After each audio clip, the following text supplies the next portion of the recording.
Good day, everyone. Welcome to Season 2, Week 1, Game 1 of Equinox League, matchup between IGNI and Aquamarine Gaming. My name's Tom, and I'm here with DMO. Hello. Hello, how are you doing, Tom? It's warm, but good. It's very warm. Yeah, it's not a bad game to kick off the second season with it being a rematch of the final, so different lineups, of course, but yeah, it should be interesting to see who comes out on top. Maybe two teams that will be fighting for the top again.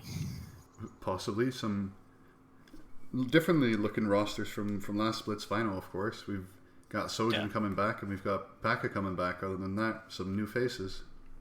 Yep. Sabbath moving to mid, Flunky coming back in, Agent Lightbulb from Nox being AD carry, new jungler, Jay moving up from support, Mitri moving up, now he's AD carry. I don't know who Double Dizzler and Viewmaster are.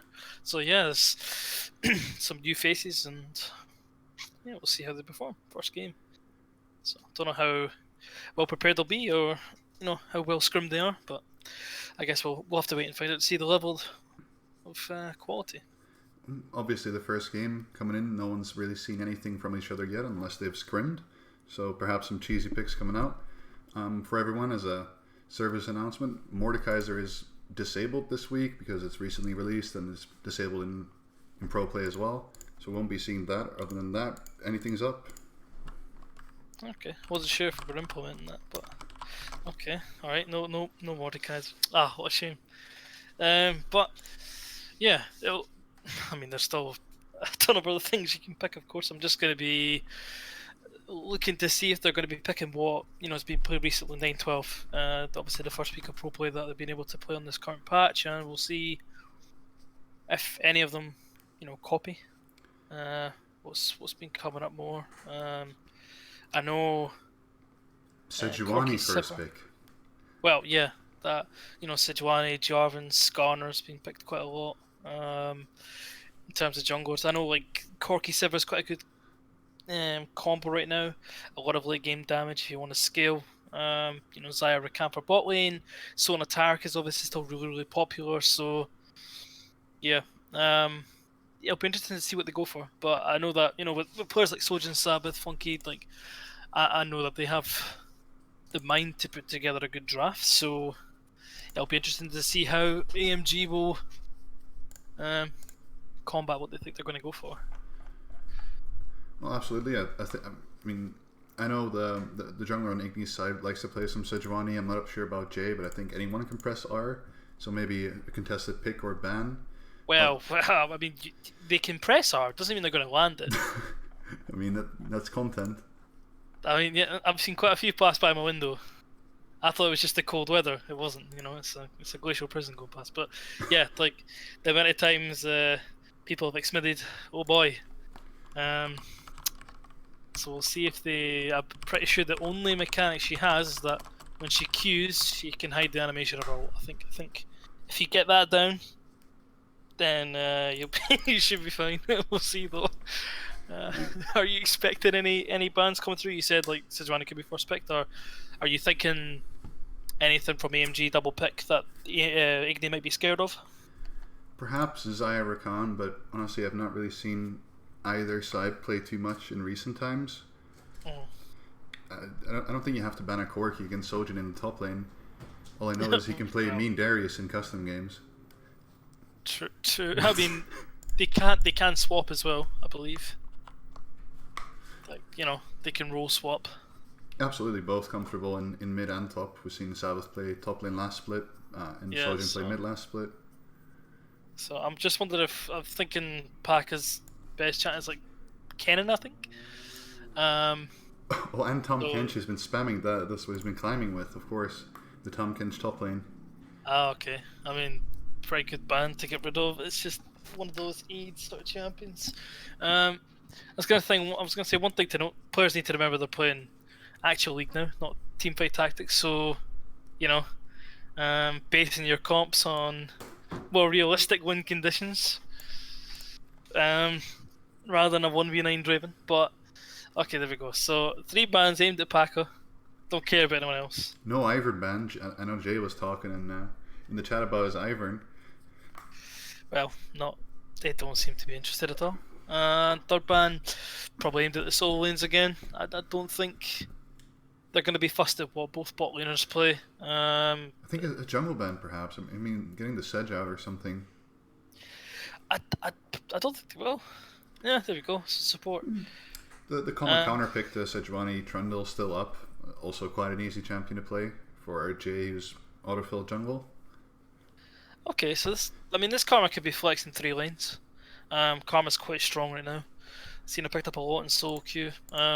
People going Comet because of the solo queue. People going Aerie still, getting Ardent. People playing support tank Karma. So there's very flexible. Maybe I think that with the first pick Sedge, they might be thinking, Trundle and Morgana could be 2 counters straight off the bat. But yeah, they're going to take the Sejuani themselves, and we'll see what they'll pair it with. Maybe a strong solo lane that has good setup as well, and we'll see what IGNI has to counter it. Ooh, this could be. Is it going to be a top lane pick just this early? I wonder. We don't discuss hovers here. I'm going to lose my mind if I discuss hovers here. Teemo's next in the rotation, I believe. York seems very unlikely. I mean, okay. Just wasn't quite sure, So this could potentially force the. Nope, they're not even going to care about the Rakan because they'll pair it with Sivir. It's harder to get onto, obviously, having their own mobility with the Karma as well. As a support yourself, do you feel like Sivir Karma can deal with Xayah Rakan if that's what they choose to go for over the Morgana? I mean, I think it was pretty much bait. I've seen it happen in professional play more, where they pick Xayah only. They let the other team pick Rakan, and they pick Alistar for themselves because it's really good into Rakan.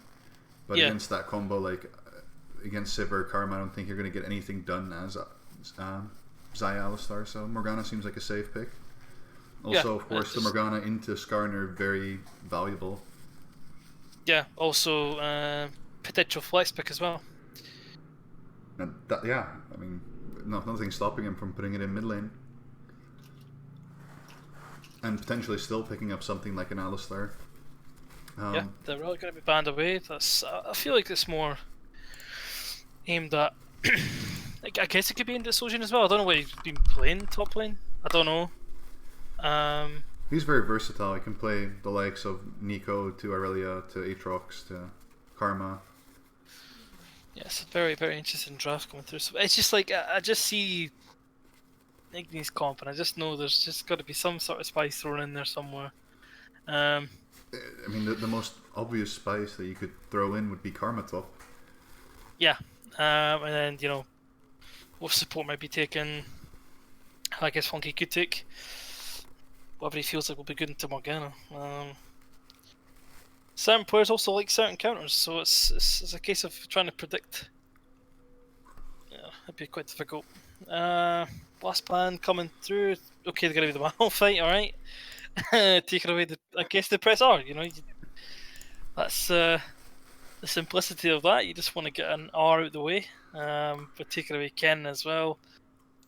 It opens up options for counters towards Paka, I feel. With Ken in the Malphite, I guess been hard to punish in different ways. The Nico could be picked up as well. Again, could be flex as well. Absolutely. That could be top Morgana. There's a lot of flex picks for them. But at the moment, we only see the real engage, which has been Sejuani. So, do they really lack damage? They don't lack damage right now on the side of AMG necessarily. However, the side of Igni does lack some engage. Maybe the Camille can bring that. They don't really have anything reliable. I mean, there's a Karma Q, Skarner slow. Camille can definitely get further into the fight. Smart flex picks by the side of AMG. I just feel like they need some sort of pick potential. I mean, I know they got the Camille going in, but I feel like they need something to kind of start it off. That's not it. That's not it, but that could... If their plan is to literally just have Camille kind of go in or Skarner speed up, get someone, then if Camille is in threat of dying, I guess that's the way to ult, to bring them back. But yeah, just some sort of pick potential, like maybe a Lux. She could fit either support mid, I guess. But if they're gonna go for AMG have a ton of CC. I just fear for the Skarner is going to really, really struggle. Nico can E, Morgana, Black Shield, Zyle, Sejuani, and Braum as well. It's just, I just see it's been really, really difficult for IGNI to get something done. Of course, Braum, my favorite champion ever. I mean, why would you not pick that up? Also, for the stream, I'm gonna quickly change away from the pick and ban screen so no one sees each other's summoner spells. No cheesing going on necessarily. We'll switch back in just a moment. And I mean, it's pretty obvious. There's a team fight comp by the side of AMG. They definitely want a team fight. But what's going to happen from the side of like IGNI here? Can they? I don't think they can match it necessarily. I don't. I mean, late game they can. I mean, you have a Camille which is going to run rampant, Sivir scaling, Karma with a lot of shields, Zillion with the revives. It's getting there. That's the thing. It's scaling to that point where the engage of AMG isn't as relevant. Which I don't know. Don't really know seeing it. I guess there isn't too much in like burst potential. Like it's not like a Syndra. I mean, if Nico goes glacial, she has a lot of damage, but if Skarner builds correctly, like he shouldn't really get one shot. And I feel like they will have to put, a few rotations into the Skarner if they do like bind them. But then again, well, we'll see whenever we get into the loading screen. But it could indeed be like a double glacial comp from the side of AMG. Both Nico and Morgana can run it. If Nico doesn't run it, then it's going to be like some Spellbook or Comet, or maybe just press the attack. Maybe we're being bamboozled and it's on hit Nico. It could be, but I think with how strong their comp is, and the fact that Camille would surely win out after 2-3 items in the sideline, like she would just be able to all in the Nico, and then it would be like it'd be like an AD carry versus a Camille, who obviously the Camille's going to win most of the time if the items are even or in her favor.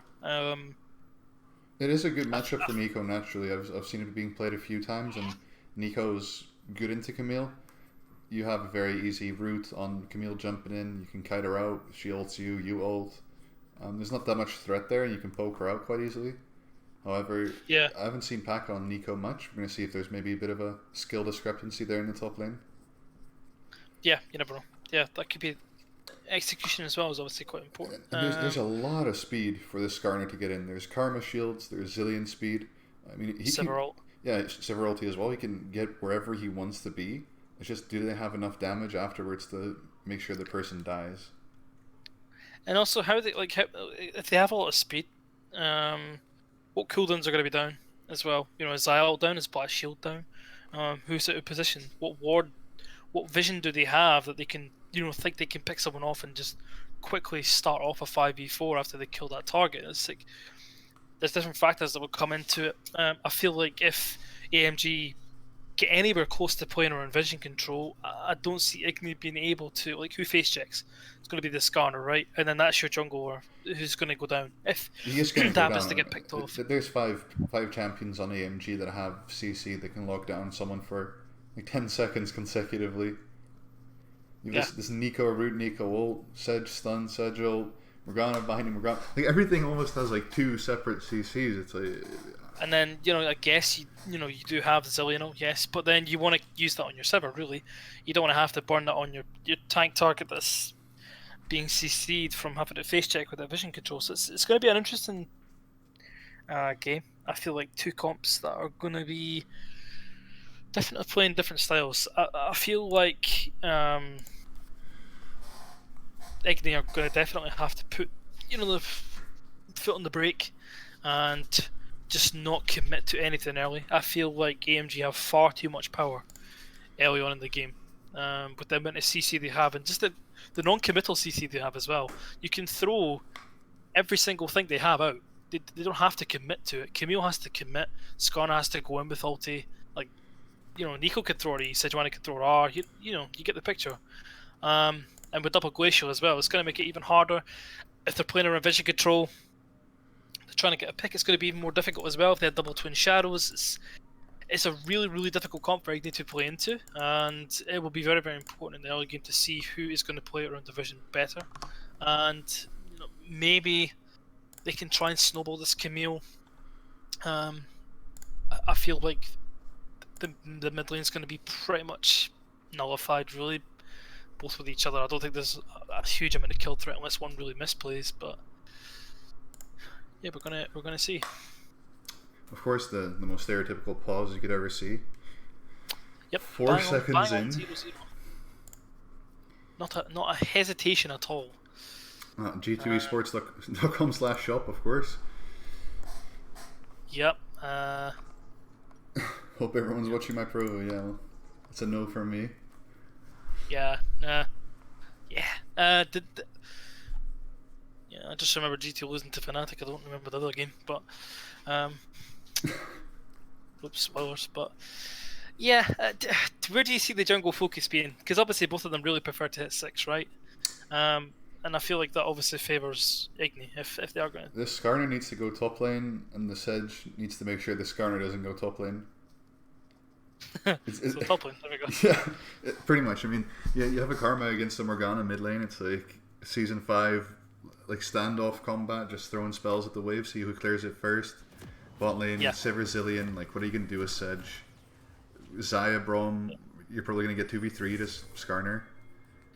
I guess pre-6 you could maybe see the focus being on the Zillion. But then again, it's a lot to invest. So yeah, I think top lane, would be a good place to go. I mean, more so for. I like where this is going.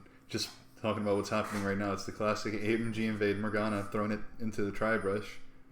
Okay, they know though. They know. IGNI have learned. Oh, this is going to be good. Take it away. Here we go. Okay.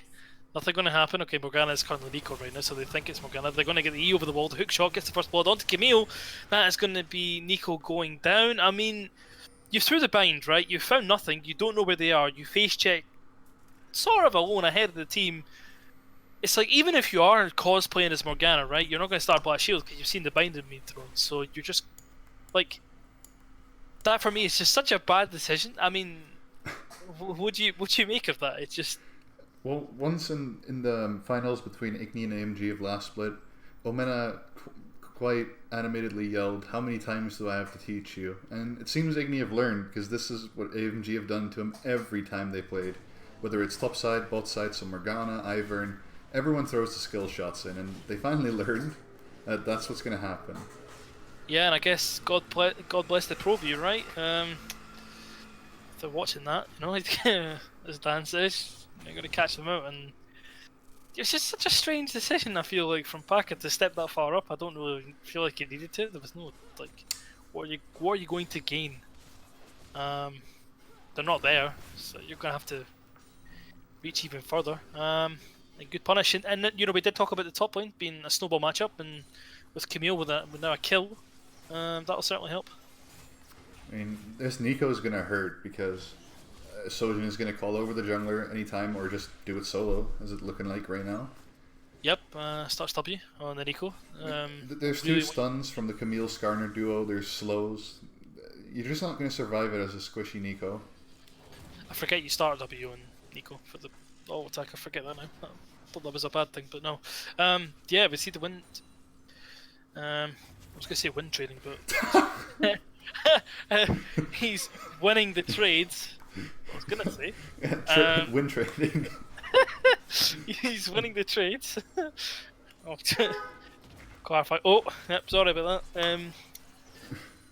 So we'll see. I mean, both mid laners also have TPs as well. We didn't really talk about summoner spells either. So, with 4 TPs on the map, there could be potential for 1-3-1s. Oh, I mean, it doesn't look like the strongest, does it? It's 2 wave clear bots and then potentially 3 and the Camille. So it's...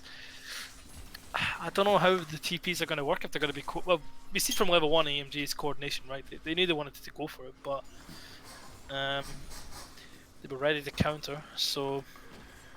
Pretty much the only weird things I can really think about is Camille going Grasp rather than like PTA or Conk, and Karma not going Comet. Yeah, I mean that screams to me that he's still going to go Ardent Sense a second. If he wants the Aerie, rather than the extra damage of the poke. And yeah, for top lane, I guess he clearly wants to go in and engage a lot more. I mean, IGNI are clearly winning the trades. The Ignite's going to go down, and it's going to be the end of it after a bit of tickling back and forth. And IGNI are definitely going to come out ahead. The pack again having to use that W defensively, and we see how it's shaping up so far with Sojourn very much in control of this lane. Same with bot lane. Mid looks to be pretty even. 3 CS currently for Sabbath. It seems to be going okay right now. It's just when it gets to the level 6 mark. Do you feel like it could be a lot scarier for IGNI? Or do you feel like the pace of the game, the way they're going, do you feel like they'll be able to understand the win condition of AMG and control it? It seems so annoying to deal with for Sojourn, just guessing which is the real one. Yeah. But I guess the positive of that, every time he does that, he forces the W. Every single time. I mean, he's been the aggressor, he's forcing her defensively back, and he's not allowing himself to be poked. With C1 on the bot side, this huge wave's building up. It's a shame Skarner wasn't here to potentially deny this wave. I mean, yes, there's a flash on W, but if he burned that in one of those trades there and Skarner was there, that's going to be very, very dangerous for the Nico. But going to pick up the CS on the tower, not under too much threat. Bot wing getting shoved in. We've seen Sejuani take the Skull Crab on the bot side of the map. As LS would love to say, the rubber band camp's just going to be farming back and forth. Both junglers just looking to farm to 6. Potentially the smart thing to do. If you take a less profitable trade, then obviously you set yourself behind an XP, you fall behind the computer of the jungler. And I guess farming to 6, both of them have got a little bit of a truce. Now I ask you, Tom, where do you think the next bit of action is going to come from? Do you have a... Post 6 bot lane. Could be? Post 6 is probably going to be bot lane. Pre 6 I was expecting top lane, but probably bot lane, and there's TPs up from either side, so whoever throws more TPs at the bot lane is just going to win. Yeah, it's true. I was just going to say that Double Dizzler is already back and TP'd, whereas Sabbath on the Karma is pretty comfortable. Yes, he's third mana, but yeah, he's got 7 CS leads so far, still shoving the lane, and he hasn't even backed yet. So he's sitting very, very comfortable, and yeah, that Karma wave core is too strong. The double Qs. Now we see the level 6 mark coming through. Could we see the ulti coming out from Sojourn? We are not going to see it so far. The auto attacks from Glacial Augment. Going to poke him back. Both junglers are going to meet on the top side, level 5 to level 4. Nico will be able to rotate over first, but he is level 6 with that ultimate. There comes the Nico ultimate. TP coming in from Sabbath as well. They aren't going to miss the hook shot, but the ultimate is going to be put down onto Sejuani. He is going to flash out now. Double Dizzler is going to use those soul shackles. Already using the Nico ult. It's going to set W in. First kill, I should say, is going to go over to the Sejuani. This could be another kill. Sabbath does have access to his flash. He is going to use it. I don't know if they're going to chase. Morgana biding nowhere near, but he's going to flash for it anyway. Don't think they can commit to this anymore, even with the lack of mana. I think he's just going to get slowed down. That could be a mistake by Sabbath. It's going to use the ultimate, which is humongous. Oh, he is able to pick up the kill. Jay, I guess, did not either cure respected damage, or just maybe he couldn't get out of it in the first place. But surprisingly, a 1-for-1 trade up there, and I guess with the TP coming in, I didn't expect that to be such a close trade. I don't think anyone expected that to be such a close trade, but the Nico is like... Nico forces a lot of flashes with their ulti, and then Morgana actually managed to get the channel on her ulti off, so that resulted in the death of the Skarner, which already flashed earlier. Oh, might have to stop you there. Could be an engage in the bot lane. Flash is going to be used. Level 5, not quite level 6 there. They are able to get the stun. One more auto attack. It's going to be enough to take him down.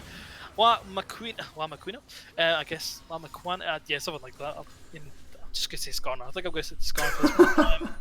That's just La Maquina, just Maquina. Yeah, that's fun, as he says in chat. So that's 20 CS down, and now a death is not putting Mr. Mitri in a pretty good spot. And you did say level 6 was where you thought things could start popping off with this bot lane, but we've seen it level 5, so smart thinking there from the side of IGNI to get that done. And Scar is obviously now level 6, has able to have I guess a successful gank and maybe a kill up top side, but yeah, as you said, the Nico was able to force double flash with their ultimate. Very, very strong at this stage in the game. And I think right now, though, IGNI are going to be very, very happy. They have 20 CS lead top. They have 16 in the mid. They have CS leads everywhere. They've got a 2,000 gold lead already at 8 minutes into the game, and they're just really playing their comp better right now. And, we'll see if they can keep this tempo. Maybe transition that into, maybe an early Herald for this Camille. Maybe Sejuani might try something topside right now. and we shall see with that flash being down. Looks like he's just going to recall. He must know what's up. Like, there's no Yeah, chance. I mean, yeah, the way he's positioning would make it seem really, really obvious. Like, he hasn't been going towards him the whole laning phase, and all of a sudden he just feels like being aggro. I mean, it doesn't make sense, right? They're gonna dive though. They are shoving the wave in, and they're diving. I mean, there's no vision. I mean, Morgana's missing. Sejuani's off the map as well. I mean, he doesn't spot it. This should be a clean cut kill. It's a lot of time off the map. I mean, I don't quite know what the communication is going to be. The hookshot isn't going to land into the humongous amount of CC that they have. Paka's able to get his first kill of his split. Ocean Drake is going to be taken on the other side, but I feel like that was a pretty good trade for the set of AMG. They needed to get some pressure back for Paka, get him some gold back into the game. You know, he's now even gold almost again with this Camille. And yeah, that was definitely needed. It was a good rotation, I guess. They felt like they couldn't contest with bot lane's position. So they make something happen on the top side. Would you say that was a bigger mistake from IGNI? Or do you think it was just too late by the time they knew that was happening? I think it's fine. I mean, he knew it was happening, but I think he was perhaps even consciously trading. They're trading like a 30 CS lead in both mid and bot and a dragon for 1 kill. And maybe like some plates, but there's plates on the other side too. I mean, it's a 1 kill difference, but it's over 1,000 gold. Ocean is obviously very good for the laning phase. Someone like Karma and Camille taking either damage or just spamming mana. Very helpful. Oh, okay. Might just get the blue of his own. But yeah, as you say, it will be very, very helpful for spamming. And yeah, I feel like they will definitely have to do something about the spot side of the map. I mean, Skarner's going to get sped up. There's the Glacial Prison. Bomb Ultimate going to be coming out there. And the TP is going to come down. Maybe just a bit of fear that they could have dove, but, you know, the Featherstorm's still available. There's a zillion ulti. They can take as much damage as they want. That's also true. So maybe that could have been a thought process that they can just dive. But we see, yeah, again, more hook shots coming out. Okay, he's going to throw the Q opposite way, but yeah, almost even trading. And okay, this could be a lot of damage. Okay, it's just kind of toying with him right now. I wonder if Sojourner's going to go in there if he's going to use the Hextech Ultimatum, but it doesn't look he's going to. See the teleport's being spammed out by Flunky. When his team's TPs are up, so they're not quite up together, but maybe they can make a play with the two of them. We see the spams pings on where Sejuani could be right now. Sojourn, oh, there we go. He's going to clear that vision. And Glacial Fisher, that's the one. Bravo. I knew it was Glacial something. There's too much Glacial in this game. Yeah, there's a lot of Glacial Augments, Glacial Champions, Glacial Ability. Yeah, it's Glacial Prison. Yeah, it's pretty much it's teamfight tactics, isn't it? It's pretty much it's like, okay, what's the best comp we could do? What's strong in TFT? Right, let's go. Even though a couple of the champions aren't even in it, but still, it looks like they could be going for a top dive again. I wonder if this is going to be get spotted out. Oh, there we go. There's the Smithy. There's one of them. I mean, he is going to be caught up right now. I mean, still half health. Nico is going to tank it up. Morgana is on her way. This is a bit of a botched dive right now. Now we have the 3-man collapse, or well, 2-man. I mean, Blast Cone, I can't see. I don't think it's quite there. I mean, Morgana is pretty much going to go down unless she can somehow flash into the wall. That's so sad. We see the double engaged bot lane from the double bomb from the Zillion. This could be a slow into the bomb. He does have access to the flash. It's going to be too late. Agent Live will be able to pick up that kill. Hookshot is going to miss on top side as well.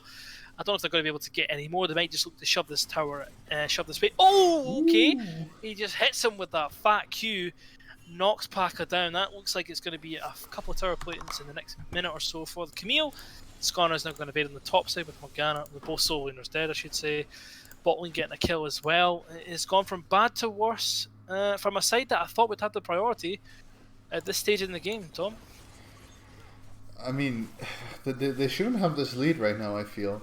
Like, according to everything, but there's CS leads everywhere. And it's just, yeah, I mean, it's 5k gold. It's nasty. Yeah, it's looking pretty bad right now. I mean, the thing is for me is I'm looking at the game and I'm thinking the amount of CC and ability they have. You know, I was talking about non-committal at the start of the game, right? They don't have to force anything. They can throw their abilities out and they can go off the presumption they land them. They don't have to go. IGNI have to go. If they use Sibiralt, okay, they don't have to, but they're more inclined to go. Skarner's more inclined to go. Camille has to go. So it's so surprising that the mistakes they're making off the back of the champions they have. And yes, it is first game of the split, but right now clearly not an AMG side that was as strong as the last split for sure. That's just unlucky. Yeah, when you replace your support, I guess that's what happens, right? So yeah, but I mean, I guess a death across the board for everyone on the side of AMG. Mistakes everywhere, it would seem, not just a couple of players. You know, sometimes we see that where 2 or 3 are maybe getting picked off more than they should. But it's just a lane problem. Like everyone has less CS, everyone has deaths. They're just like not really coordinated. Is one. They're just better. It's as simple as that. They're literally just better. That's just the gist of it. I mean, he's eventually going to go down. This is a humongous ulti, but yes, there is the Zillion not going to come out onto the back lane. I don't know if that's going to time it before the Camille does go down. It looks like it's going to be a 1-for-1 so far, but here comes the speed and shields from the side of IGNI. They're going to chase him down. I mean, they're into their own side of the jungle. Oh, he's going to go down to the W. Oh, there we go. There's a Q landed, and I don't know where the directed camera is going to go. Even the camera cannot keep up with what's happening. It looks like it's going to be a 3-for-2. A bit of a scrappy fight considering the lead that they had, which was 5,000 gold. It was a good ultimate, you could say. He's not going to flash over the wall. It's a big Q, but yeah, with all the abilities used, I'm trying to think if any ultimates are still up. It looks like 10 ults were used in that fight. Pretty hard to break down, but I guess a positive trade still. Very positive. They can get the Infernal here. They can reset, go for Rift Herald. Yeah, and I guess with the comp that AMG have, and they're not quite able to pull off with what they have at this point in the game. It's just looking from bad to worse again. Yes, it was close with a 5k deficit, but the comp kind of allowed that to be that close. But yes, when you have a 3-0-3 Sivir and a 4-0-2 Karma, it doesn't really matter what's happening to your Camille or Skarner. These two carries on your team are going to be putting out a hell of a lot of damage. It looks like he's going to go Aerie into potentially the Banshee's Veil, so not going to go for Ardent Sensor as of yet. Could put the not Magic Mantle and the Fairy Charm into it, but yeah, Sivir is currently 2.4 thousand ahead, so yes, this Saya is not in a good spot, and with a Glacial comp, the hookshot going to come through. Morgana is just got, I mean, it's just too late, right? Double Dizzle is not close enough to the Zaya. I was able to get picked off with that hookshot. It comes down too late, and it's another easy kill, and you know, a 0-3 Zaya at this point in the game, now into an even easier Rift Herald. It's just falling apart for AMG. It's kind of sad. I mean, the last team fight, they traded 2 for 3. In that regard, it was a good fight considering the gold lead, but not a good fight considering the both compositions. They really should be doing more, but they're all like behind a lot of CS. It's almost a 10k gold lead now. I mean, are they going to commit onto this Camille? They're not going to commit. I'm just wondering what they're going to do. They are going to use it, but then there we go. So much is used for the Camille. He's not going to go down just as of yet. I mean, the ult's going to pop up. Oh, there's the Glacial Prison flying past my window again. There's another one. I mean, Camille is still not even dead yet. Unstoppable. Coming through for the Karma. 6-0-4 double kill for the Karma in the mid lane. 14-4. That's now almost a 10,000 gold lead. You know, they used so much for that Camille, and was just able to get hookshot. There we go. I mean, he's just going to come down. He's going to die again. Now she's 4-2-3. There's just no reason to be there. You're not going to gain anything from being there.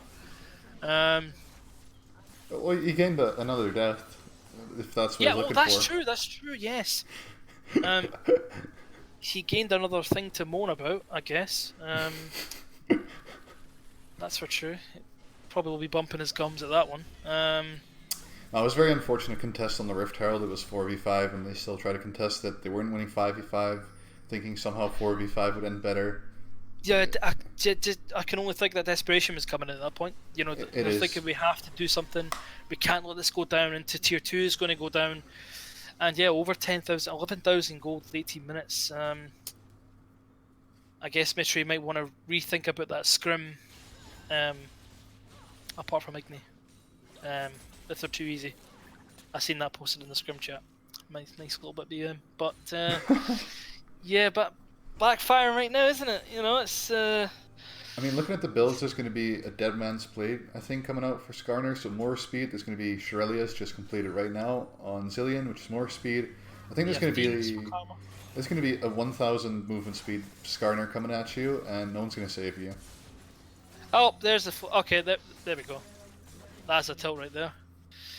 That's a tilter, isn't it? You see the thumbs up coming up, like once he goes and flashes on him. You see the thumbs up come up. Like I think they're more confident that they've lost than we are. Oh. Yeah, yeah, I think, yeah, that's a sad way to put it, but yeah, you're not wrong. That's pretty sad, especially when you stand still, you know, you don't even try and get your DPS up, you know, you just like... There's no way. Yeah, I mean, I'd at least, I mean, I wouldn't be there in the first place, because I'm side laning alone against a potential Camille, so, but it's, yeah, that's for their coach or whoever they have behind the scenes, to figure that one out. Oh, okay, you did say all you have to do is press R, I mean... He did it. Is there not some accuracy that comes with that pressing R? Honestly, that's... Oh, Jesus. You can't expect everyone to do everything perfectly, Demo. Perfectly? Some mistakes will be made, and it's unfortunate when they happen. Okay, yeah, maybe I'll be too harsh. I'm sorry. I'm sorry, Jay. I mean, Zaya's going to die on the top side too. I mean, there's a Sivir running after her. That... Oh, he's alone again. Ah, he's not learned from his last death. Looks like he's going to get out because... To be fair, the minion wave's probably worth more gold than he is at this point. So you may as well just keep going, right? Oh, jeez. Oh, right. I mean, he's gonna. No, he's not. No, he's not even gonna die. He's just an unstoppable Camille, isn't he? He's just. Yeah, what can you do? You know, you just. You always think with the amount of CC on AMG that this wouldn't happen with a Camille, which is like very telegraphed. It's very obvious what her next move is. You think one thing would fly towards her and like you can chain, but there's a zillion ulti on her as well. There's no point in focusing her. Oh, I like the Zaya build, by the way. It's pretty good. Yeah, it's pretty good. That's going to be a $3,000 fine. There is no rule about that, is there? Like you're allowed to build what you want, right? I'm going to make one before the game ends.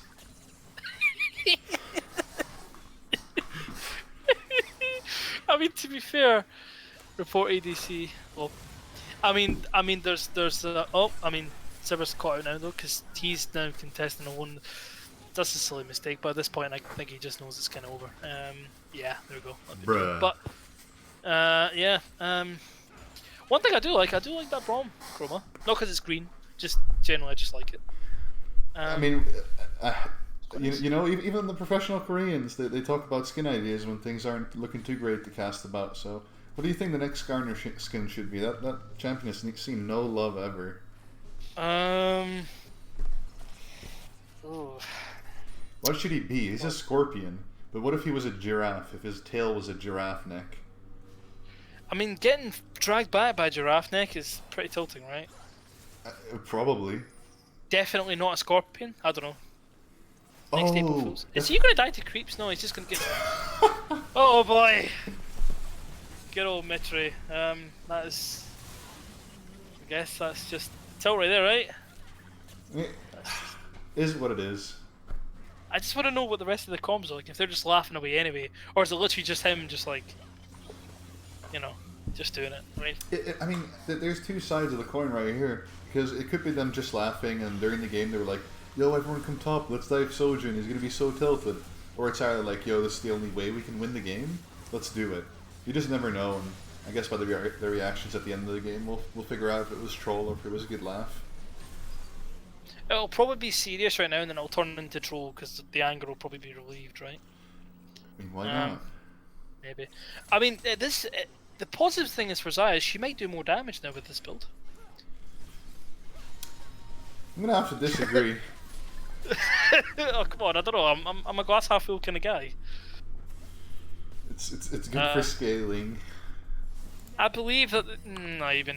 You know, they say it's a smart man to act a fool, but I'm not even going to try it. Look at that. Just yeah. AMG, a shadow of what they once were. Well, in this game anyway. No comment. Well, of course, no bias coming through. Uh, I'm just. I mean, is there anything we can legitimately talk about without just being a fool? Well, Karma's gonna just pick up. Oh no, no, pick up another kill. I mean, who's gonna get the most kills at the end of the game? I mean, it looks like it's gonna be. I mean, from a legit point of view, it's just back to the drawing board for how poor they've executed the game. Like, from a perspective, is they had a very good comp, very good comp. They didn't even force too hard. They just didn't wait. I mean, they never really had an option. For some reason, I don't think the bot lane from IGNI is able to pressure so hard that it's like 30 CS at 8 minutes. Neither for the mid lane. And if you don't kill creeps, you're not going to get much gold, which means you're not going to deal a lot of damage. Yeah, I just think IGNI were just better across the board. They just had better players. That's just it. Like, it's not BM. They're just literally they're just better players. That's it, and they execute better. So that's it really. There's not much more to put into it than that. I mean, a low amount of damage. I'm just looking at everything. It's like AK damage is most on the side of AMG, and the rest, like the Zy did 4k damage. The enemy ADC did 13k damage. Well, that's 4k more than I thought he did. It's 4k more than anyone thought he did. Yeah, that wasn't. Yeah, the Camille really. Yeah, you said that they focused top lane, and they did. They did try and get the Camille down. It was a valiant effort on that side of things. But yes, when your mid and bot is just losing naturally. All in all, an expected result coming from the level 1 win trade. Oh yes, the win trading. Yes, that's what it was. I mean, it was actually very similar to the stuff that happened with Tarzan. I mean, not to go into any details, but he said, "Come bot Tribe Rush," and he, kill his entire team. Yeah. And not much of a mathematician, but if you add 1 and 1 up, yep, should get something put together. And this game, it was an IGNI victory. So, yeah, I think.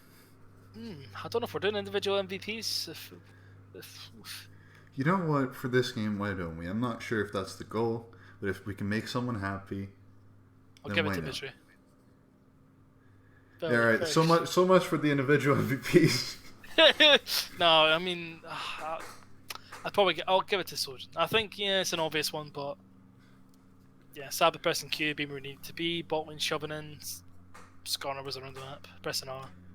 I have to agree. Sojin, he played well into Nico. I know Nico's good into Camille, but didn't really show. Yeah, a lot of damage as well. 17,000. That's a good amount of damage for 2.5 item Camille. And yeah, that's that. The end of the first game was rather short-lived. Yeah, that's a good word. That's a good way to put it. Yeah, short-lived. Absolutely. Well, we're going to go into a short break, no commercials, but epic music. We'll be right back with you for the next game, and whenever they're ready, probably 5 to 10 minutes, so stick around, and we'll be back soon. Nice.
Welcome back, everyone, for game 2 of the day.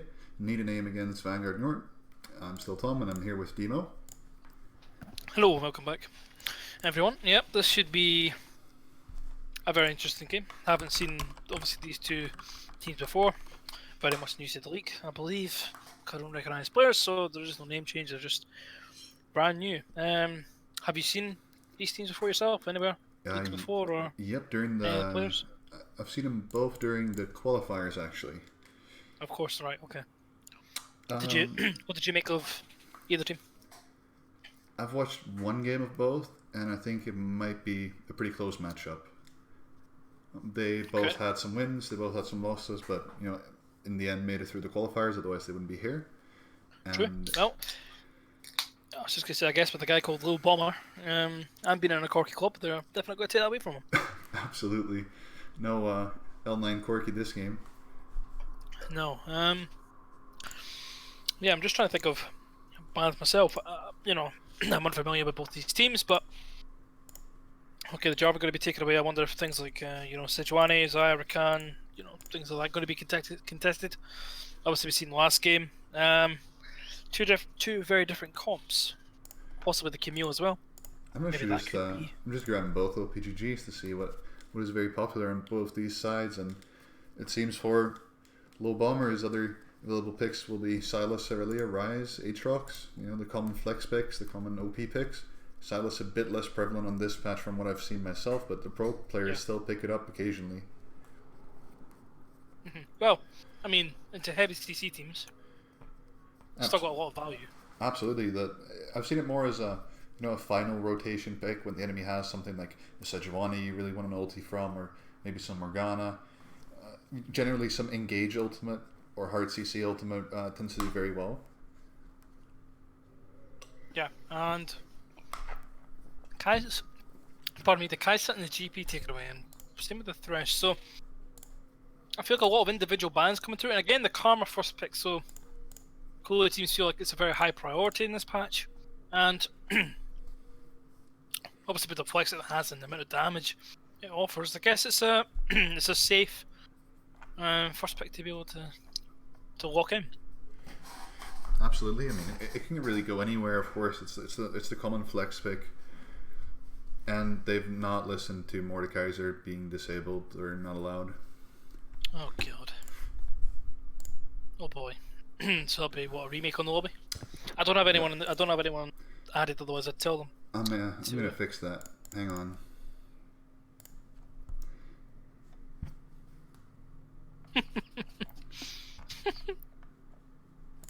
There we go. Oh boy.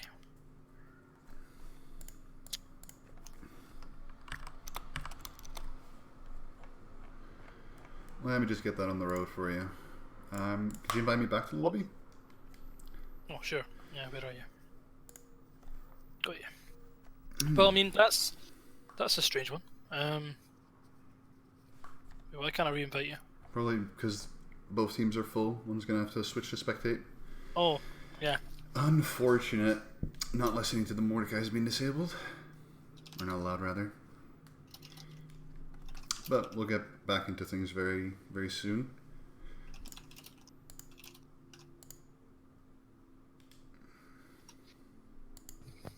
There we go. I put YT instead of TY, but right. Right. There we go. Finally. There we go. Eventually got you back in. I was wondering what was going to happen, but yeah. I mean, get the admins then. What? We are the admins. What do you mean?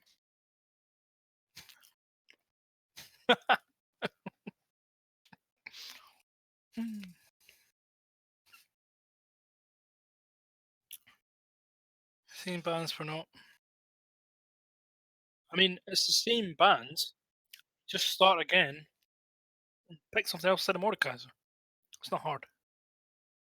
I don't think that was very difficult.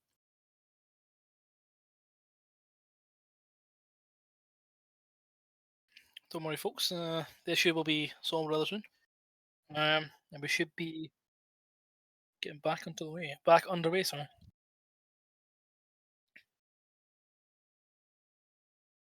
There we go. There we go, Tom. Well done. Did like that very hard to fix.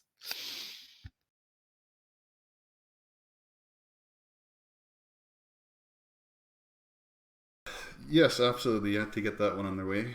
But Yeah. Ready. Pacifics. Off you go, buddy. Come on. Get in. And now. And go. And almost. come on. Just. There we go. Yeah. Hey. Well, Okay. I feel this is going to be a long, drawn-out 50-minute game. I mean, I'm not opposed to anything here. That's true. I mean, I wouldn't mind seeing one of them. I'm trying to watch some League of the last Legends. The last time I seen one of them was AMG were playing against. Well, Were you on the roster? I'm just going to cut you off right there because when you say AMG in 50-minute game, that should be a given, not a surprise. Yeah, no, but this one was like the enemy team were winning, and then it was like a case of their base was crumbling, but then they had to contest like Elder and Baron, and then they, it ended up being like a backdoor. I think it may be Aiden's team. I think it may have been abandoned. I don't think I've ever seen a backdoor in my game while playing an EQ. I don't think you were there at the time. No, it was Fantasy, wasn't you? It was Fantasy. Good old David. Yeah, it was him. He was playing. And this one Aiden was playing Galio. I remember that. Of course, I'd remember that. And I gave him MVP for it. Yeah, I remember that now. I hope that was the same game. I really do. But anyway, we see the Sejuani first pick instead of the Mordekaiser, walked in on with the Morgana. So obviously, clearly they don't want the Morgana to go over to the left side. Again, we see another team on the red side taking a ton of CC early on. Will it be used effectively? Who knows? What do you think, Tom? Are you in silence of contemplating the fact that this could be another similar AMG team, or? I mean, I see Sedge and I see Morg. Here comes Nico. Go on, do it. But it's LeBlanc. They could put Nico top, and they could put LeBlanc mid, and they have two winning lanes. Go on, do it. Go on, Nico. Boom. Take it. Go on, you want to. Oh, it's Caitlyn. Oh, Caitlyn Morgana is the potential for that lane. Oof. What a spicy lane that would be. I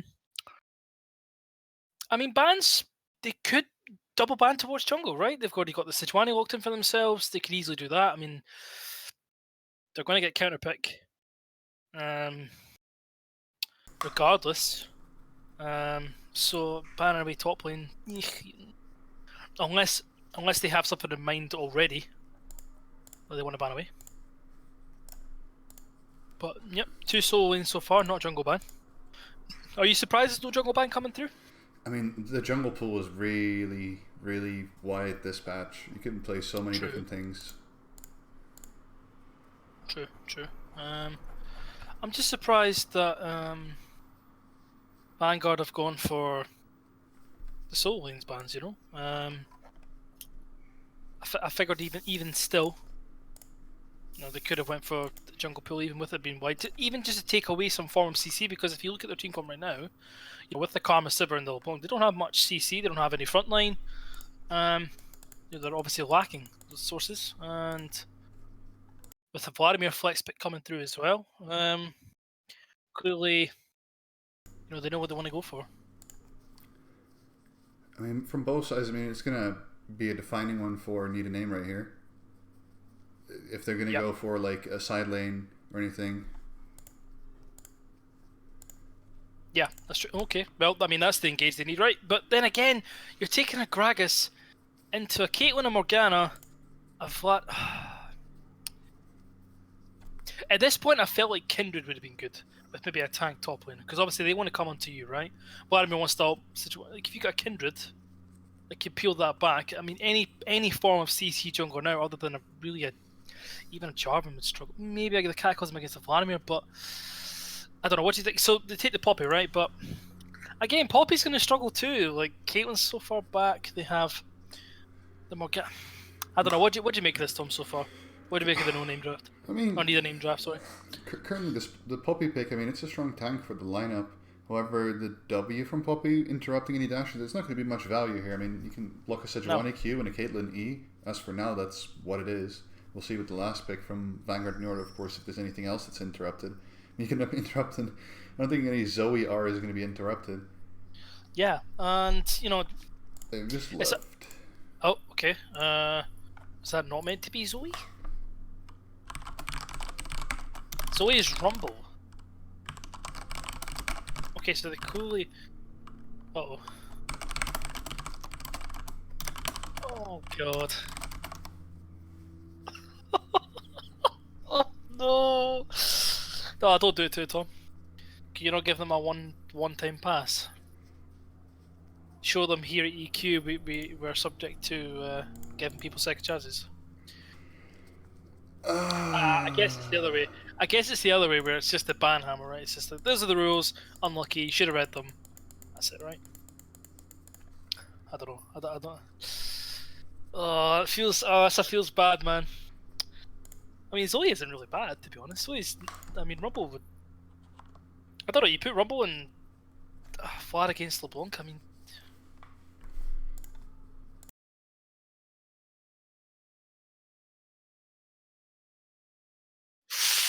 No circumstance. Oh, hit him with a 5.2.4.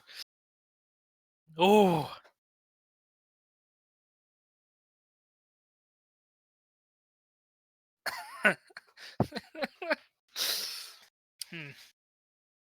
Well, since they're going to go through the same pick and plan, you know what I watched the other day? I watched Detective Pikachu.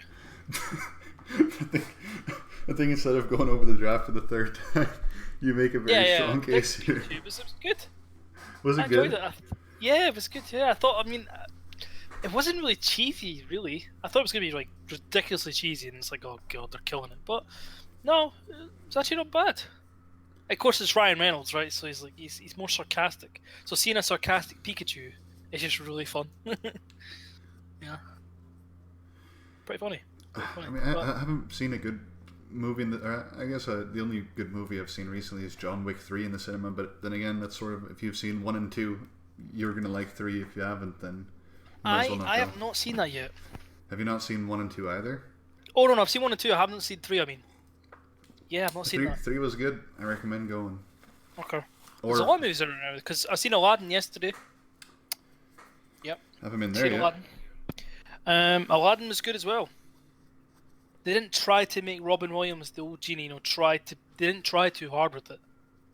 So it was good. They very much put their own style to the film, which was good. Which is what I hope they do with the Lion King as well. So, and I'm going to see Toy Story as well. The only feels bad is tons of kids, right? But obviously I grew up watching Toy Story. I can't not see it now. No matter how old I am, I can't not see it. Got to see it. So I mean, you have to go see it. It's a kids movie, but you were a kid when you watched all the kids movies, so now you're just hooked. Is what it is.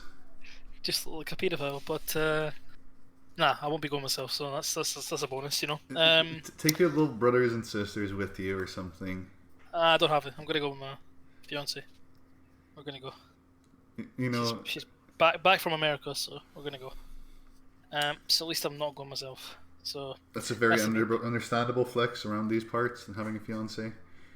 Oh no, I didn't mean it. I didn't mean it like that. Get me wrong. No. I was just, you know. But for flex, I mean, it's probably the only thing I can flex, right? Because everyone else just goes, "I'm diamond." It's like, well, I've lost my virginity, so you know. I mean, there we go, right? Yeah, I'm not really threw that flex back at them, but I think I might start having to do that. There's a few more in the locker, but I'll save that. The 24 viewers don't want to hear about that. They want to hear about the fantastic draft. You know, they want to hear about the fact that they have a huge amount of pick potential on the side of Vanguard. Njord. Let's just say Njord. Njord, right, okay. Yeah, so Vanguard, anyway, have a humongous amount of CC, just like AMG did the last game. With, would you say a slightly easier comp to... Not really, because Caitlyn does need to get the 3M. She goes to the power trough. So does Vladimir. He goes to the power trough as well. He goes, you know, they dip down. Whereas, you know, they have a lot of pick potential with the Gragas, with the LeBlanc. Apart from that, though, they kind of struggle to engage him with the Black Shield and with the range on the pool. Their only really catch is Zoe. You know, if they catch her using the R and she's in a bad position, that could be the start of a fight. LeBlanc sees someone walking off on her own without vision. There you go. There's another pick. I typically like the Gragas into Zoe. It's the same concept of something of a Lux where you can throw your skill shots where she's going to land. You can throw the cask behind her where she's going to land. But they have the safety of a Morgana. So like a Morgana Black Shield can burn like their one engage or initiation tool. At the same especially time, if that's communicated as well. Sorry, to cut you off. Like you're on the right lines. Like if that's communicated as well, like I'm going to go and put Black Shield on me. So he goes forward. There's nothing they could do. Unless LeBlanc combos in the time she's forward, then Gragas ults. That's it. There's no way. I feel like the need and aim comp here lacks a bit of damage, depending on the build of Gragas, but even then it's not really reliable big damage. It's a bit of burst. At the same time, the Vanguard team, they don't lack damage, but they lack a bit of reliable damage. Zoe's really reliable on the combo. Vlad is either like needing the spell shield to make sure he doesn't get CC'd or get a good flank, get a TP, and get a really big combo for it to be worth. Well, Caitlyn needs time as well. You know, she needs time to lay down her auto attacks, and that's the thing. You know, both comps are definitely going to look for windows for them both to try and win the game. And I think, for the sake of need a name, the fact that they do like reliably later on in the game, apart from Sivir, they're really going to lack damage. Is that going to be enough? I mean, if they play it correctly, where LeBlanc can be in a strong position and she can really, you know, she can force Black Shields, she can force stopwatches, flashes, maybe with their combo. Maybe there's a chance that then the Gragas of the Poppy can get the pick, but you know, reliably, hopefully. What is that Sejuani's name? Aizu. Yeah. Aizu. Izu, Uzu, yeah. Uwu. If Aizu's, you know, does manage to land the Sejuani are, there's, you know, there is no Black Shield. Someone is tanking that ult, you know. It might be the 2k hit Morel Gragas, or it could be the Poppy that you want to burn down with Vlad and the CC that follows. So it's dangerous still for any one of these members to tank this Sejar. And yeah, again, like execution the last game, we thought AMG had a fantastic comp that would just make life really, really hard for IGNI. But again, we'll have to see. Who is your money on? Is there anyone in particular you're thinking, or are you just going to see? Do you think anyone's won the draft compared to last game? You know, absolutely. There's no who I want to win, but who I think will win. Of course. As a compositionally side, I think it's going to be Vanguard. I really like the strength in their bot lane, Caitlyn Morgana. I think the mid lane can be controlled by the Zoe quite a bit. They have there's a lot of things for them to work with. The Vlad is pretty safe against a Poppy. He's taken Kleptomancy, I see in the loading screen as well. Oh yeah, of course, yeah. There we go. Yep, so even more income. And what exactly is this Gragas going to gank? Ganking the bot lane is very difficult with the Black Shield and Morgana binding. Like, you get Caitlyn trapped and you might just die while ganking a lane. And it needs to be mid. But like the Zoe has tools to like just run away and sleep one and hit the other. It's going to be interesting to see who can actually like get the stuff they want to get off. Yeah, right. I mean, at least Crunchy is supporting the right team in this split. You know, 6-0 Fnatic, not looking too bad. Maybe hopefully they'll be looking for the same. Both these teams will, of course, but as we've seen last game, you know, first game of the split, of course there's jitters, of course there's mistakes, but you know, you feel like if teams can just slow down and just focus on their win condition and focus what the enemy want to do, it makes life a lot easier. You don't need to elaborate it apart from that. You're not at a pro level. You're at a diamond level. You don't need to try and outsmart them. You know, you're not playing chess. You're playing checkers. You just need to literally focus on your win condition and just do it better than theirs. That's it. Absolutely. That's all you have to do.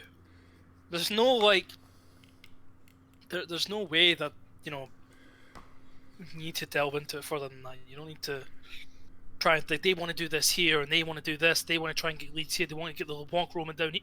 Don't need to think about that. Just shove LeBlanc in. Go roam. Ta-da!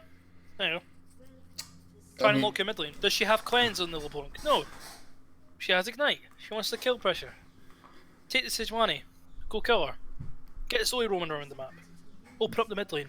Very strong. I mean, the side of Needed Name doesn't really have anything to block the Zoe E with. There's no Braum with the shield. There's no Morgana Black Shield. There's just a tiny little Karma shield. And that's not going to stop anything. However, I feel like Needed Name are going to try and team fight, and I feel they're going to lose the team fights. There's more effective soaking from a Sejuani as regards to a Puppey, which is never going to do anything to a Caitlyn. Yeah. And the Vlad and Zoe can just wreak havoc pretty much. Just to clarify, what I mean by diamond level, right? Because I know there'll be people, chirping a bit, maybe plat, right? What I mean is that I've seen a lot of teams, especially casting last split, is that they will try and play too much like LCS. They will try and do everything perfectly. They'll try and rotate here after they do this. You don't need to do that. You can break it down very simply. It's like this team wants to generally scale around early to mid game team fights, use the LeBlanc, and use the Sivir Peel with a poke. Of the LeBlanc, pardon me. On the other side, they can happily scale to 30 minutes plus in team fight. That's what they have to do. Just not get picked off. That's not a very difficult win condition. You would think. If they're up to the level of the enemy, that's not hard. True. Just do not make too many silly mistakes. Just be focused on what's unlucky. All on before the bind. But that's all you have to do. It's just, if you're at the level of the enemy, just do not make any huge mistakes in scale. You have your Vladimir with Klepto, you have the Caitlyn, you have the Engage. There's so many things they can do. And that bubble went flying wide, and a bit of LeBlanc priority already. It's always a funny lane in the mid lane. LeBlanc against Zoe. It can swing heavily either way. It's a bit of a skill matchup, I feel. As a LeBlanc, if you jump in, you can get a lot of damage off, but you run the risk of getting Zoe bubbled, and no one really likes being asleep by Zoe. A lot of damage coming through. She can't hide because she'll come to a position where she's far enough in the wave that she can't hide in her own creeps, and you just have to throw the bind. Just throw it straight. We're going to see a level 3 gang bot down just now. There's a Karma Flash forced already. I mean, Sivir is still level 2. She's going to flash away as well. There's a lot of damage back on to the Sejuani though. Caitlyn is going to be taken low as well. Double flash burned already. A lot of damage back. The Ignite used by Morgana. And Crunchy looking for a team. I don't know if he's going to be looking for a team after the game, but there we go. Plus the level up as well, helping that trade look far worse for the Zoe. But again, the priority going over to the LeBlanc. Tigriticus. It was 4 summoners burning the bot side for Vanguard as the 3 for the side of Need a Name, and Gragas got a bit of priority in the camp, so it was very good from them to fight him off like that. That's going to settle the nerves, right? If you are having a Sejuani gank you in a 3v2 and you come out ahead, that's a good precedent to set. If you can keep that trend going, then you're going to be looking very good in the coming minutes. The world's your oyster at this point. You're thinking, oh, look at us. We've just burned summoners galore. And we're doing perfectly fine with a CS lead on a lane that should be bullying. If she can get this Q off, there we go, there's the auto attack. That's the only advantage I feel like LeBlanc has, the fact that if she does get taken to that health threshold, that she will be able to pop the Mimic. The one 30%. Thing is, I feel like LeBlanc could be handling the match a bit differently. Proccing the second, he doesn't have to wait for the second part of his E to proc for his Q to proc. He does that either with the first part of the E or the W. That 60 damage is not worth the full 200 damage you take from a Zoe Q. Just the thing is, take the one trade. He should just be looking for a QE auto trade with the electrocute.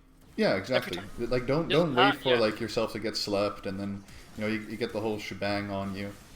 Because even if you get bubbled, that auto will come through and you drop it back anyway. Yeah. So it's the fact that she's asleep in front of the minion wave is even worse. It's too slow. So maybe he'll pick up. He looks to be dominant right now. Having the corrupted push as well, he also has the extra healing.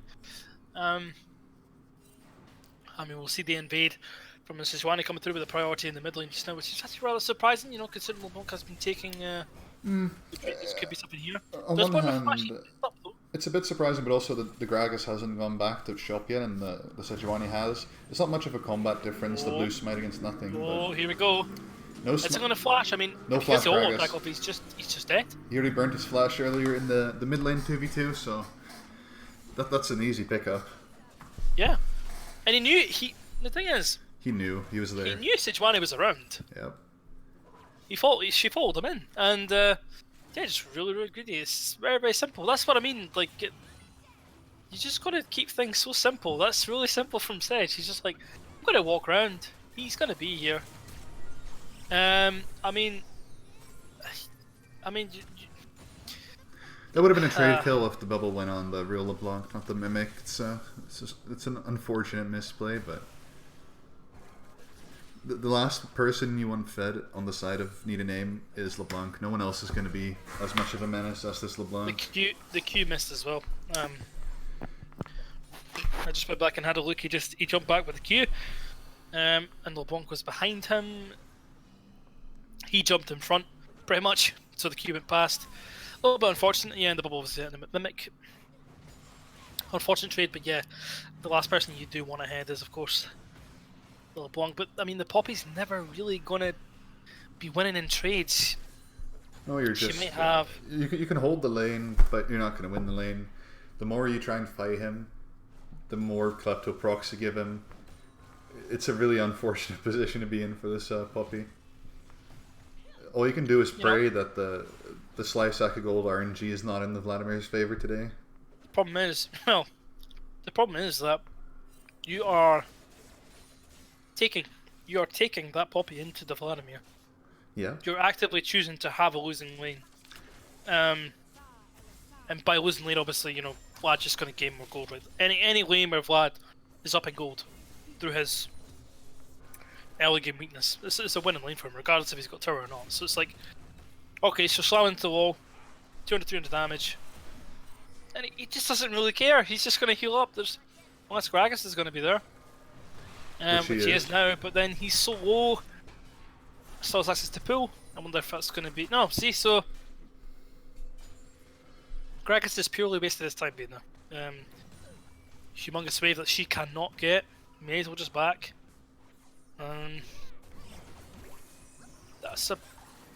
There we go. That's more like it. Still going to take the damage, but Yeah. he's getting closer to how he should trade. He's not quite there yet, but at least he jumped back this time. Yeah, unfortunate starting position on the W, but does have the corrupting potion and a dark seal to amp that healing, so he'll be quite alright. Yeah, it's just about to keep up the pressure, really. Now we see Gragas level 6, both junglers level 6 roughly, you know, at the same time. 3 CS lead. They're pretty quiet, right? You know, we've just seen that one kill in the jungle and that one kill, the mid lane solo kill. Looks like third. Blue buffs could be going over to mid laners, if anything.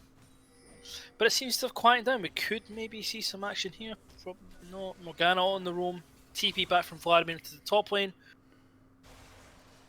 That's another thing to note. There's only 2 TPs this game. There was 4 last game, so less team-orientated plays potentially. Or less of a clan fiesta. Oh yeah, that too. That might be good. Yeah, but cleaner play would be nice to see. Double pink in the brush, so we're starting good.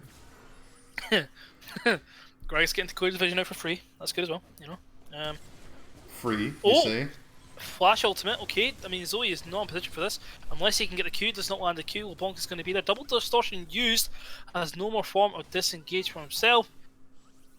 This could be very dangerous if he gets a couple more auto attacks up. We're going to see the trade in the top lane. Not really much happening. This river is where it's at. Yeah, okay, there we go. That's, I mean, a good soul shackles, I guess, if he doesn't have stopwatch access to it. Looks like a comment is going to be getting smited down by the Sejuani. Also, Caitlyn could be getting another kill in the backside. It's going to flash forward for one more. Oh, he hits the LeBlanc before the Sejuani gets into the bush. It looks like it's going to be a kill for the LeBlanc. He's still alive. He's still going. It could be another kill. This is you're just saying a bit less of a common PS. It looks like it's going to be more of a common PS. The Gragas just took the Caitlyn ulti and died. That's a bit of a crazy one. I mean, I thought as soon as the Soul Shackle's coming through, that's going to be the end of it, but it looks like LeBlanc able to pick up another kill onto Sejuani, I believe. Caitlyn I guess, mostly the beneficiary of that. You know, picking up a kill for herself, but Sever's also very comfortable again. 1-0-1 with a CS lead as well. Well on our way to that Essence Reaver. Actually, what is the gold lead? 600 so far for top lane. It's not too bad for a Klepto already. So it's, that's very good. Oh, okay. I mean, this is going to keep happening. Like, Poppy can trade like this, and when she gets, like, the Adaptive Helm, she can definitely trade like that. But what's the point of it? You're just... Like, nothing's actually going to get this Vlad out of lane. He's going to get more cooldown reduction, he's going to get more movement speed to kite you out, and he's going to get more Klepto procs. And you're just making it worse for yourself. Okay, this is the ultimate route. A lot of damage coming through. I mean, the distortion will be there in 2 seconds. Ooh, if he had Ignite, that would have been a dead Zoe, but Little Bomber going to get out just in the nick of time before maybe another auto attack potentially coming through. But I mean, that's much better from Sigraticus. Oh my god, why do people have such worse names? Ly Mao instead of Lamau, you know, or is Lamau, I guess. Limao. Limau, yeah. Yep. Xlex. Yes. Yep, that's Sayabi. Pacific. Yeah, I mean, easy. Yeah, it's okay, it's not too bad. But yeah, I mean, you see how comfortable the Sivir is with that shield on, just dodging the binding really easily. Even a crit coming through there. She's pretty comfortable in a lane that I feel like you could punish with the Sejuani. Especially with the Sejuani, you know. There's so much for... Okay, but we're going to miss Q, going to miss that. It's going to be the go button for the LeBlanc. Ignite's still not going to be there for her, but a good damage trade again, and it just shows you how crucial it is for the Zoe to land these abilities. We see, you know, a lack of CS really from both mid laners, if anything. You know, 76 at 12 minutes, not really where you want to be. Just looking at gold, I mean, this LeBlanc is miles away from Ludens. That's the thing. You know, she's sitting on 725 now. So yeah, about 1,000 more from now. Yeah, so yeah, needs another 1,200. I think at this point. On the other hand, Zoe... I mean, yeah, Zoe's is just as screwed. I mean, he needs 500 gold for the Ludens, and then still needs his tier 2 boots. So he's also. So it's. So I mean, yeah, even though LeBlanc does have that gold lead, she's still not really. She's not dangerous. Like... No, I mean that's the thing. That's where CS comes into it. I mean, it's going to get the advantage now. The chain's going to land. A lot of damage coming back though. I mean, it's going to be the kill. The amount of auto attacks, he could have probably jumped back. I mean, we're going to see an engaged glacial push and use on the boss side as well. It's going to be a kill picked up already. It looks like it's going to be a trade kill back. The heal coming through. Just one more auto attack. It's going to ultimate onto the tower. That's going to be the kill for the Caitlyn. 2 kills picked up for the Vanguard bot lane. 7-4 with a 3,500 or 2,500, sorry, 1,000 gold lead, and top lane isn't really getting much better for the Poppy either. There's more damage coming through. We see the jungler 3-1 and 2 now. Izu having a really good time on the Sejuani so far, even with the mid lane deficit. They're still able to get a lead. You know, where do you feel like Nidalee really need to focus to try and get something going in this game? I feel like this LeBlanc needs to get out of the mid lane and try and impact another lane. Pretty much. The Gragas did go bot before. He kind of scuffed his ulti on the Morgana and just did nothing. But if you get a LeBlanc together with the Gragas, like, you can really do some mad stuff. Yeah. Yeah, and that's the thing. When you have the completed Ludens for Zoe now as well, she's a little bit dangerous. You know, she's definitely not out of the game. The only thing LeBlanc obviously has a little bit more mobility and a little bit more MR. But in terms of raw damage, I mean, Zoe does have more right now. So it'll just be interesting to see where these teams are going to go. I was going to say that was a nice bubble if the LeBlanc didn't really want to go aggro on top of that, but it's going to use the ultimate. There's a chain going to land. I wonder if they're going to land. Oh, that's a lot of damage back onto the LeBlanc. They're not going to go too hard just yet. I mean, this could be dangerous for Sinas on the Gragas rather. He's going to have to burn the flash, and there we go. He's finally there to match the aggression of the LeBlanc, and is definitely punished for it, and that'll be given a little bit of relief. Yeah, both flashes, and just the Sedge is so darn tanky already. However, he has not a single melee champion on his team that can help him proc the passive, so he's not going to be as effective as you might want to see him. However, he seemed to have a bit of a fiesta in the bot lane right here. Well, I mean, we're going to Sorry, pardon me. We're going to see 2 kills. It looks like coming through on the one. So I mean, Sejuani's just going to look to focus down the Karma. That's going to be 1 kill coming through. Zoe is going to get taken down on the backside. The Sejuani is going to miss, sadly. Another one's going to miss. I'd love to see those land. They were so split. Yeah, the Red Karma wanted to go towards the Sejuani, but yeah, I mean, okay, I know they felt like they could have got 2, but clearly, with the Zoe tanking, so I'm going to go back and actually watch that and see what happened there with the Zoe. How she managed to tank, that will speed up a bit. So we see them off on the top, so they're going to catch the Karma. The Drowsy comes through. Yeah, just a Ricochet plus 1 too many tower shots, and maybe he could have just used the Sejuani on and still went onto the Karma. That could have been how he could have done that better. But I can see the tower still get taken regardless. Maybe they'll might. No, they're going to do a reset. Birthtail taken on the top side for the Gragas. At least he gets something in trade back for it. I don't know what they're going to be able to use that on. Now tower plating's been down. So well, yeah, well. I mean, we're just going to see some fast running supports, but the one thing I find pretty questionable is how Karma is level 7 and Morgana's level 9. Oh,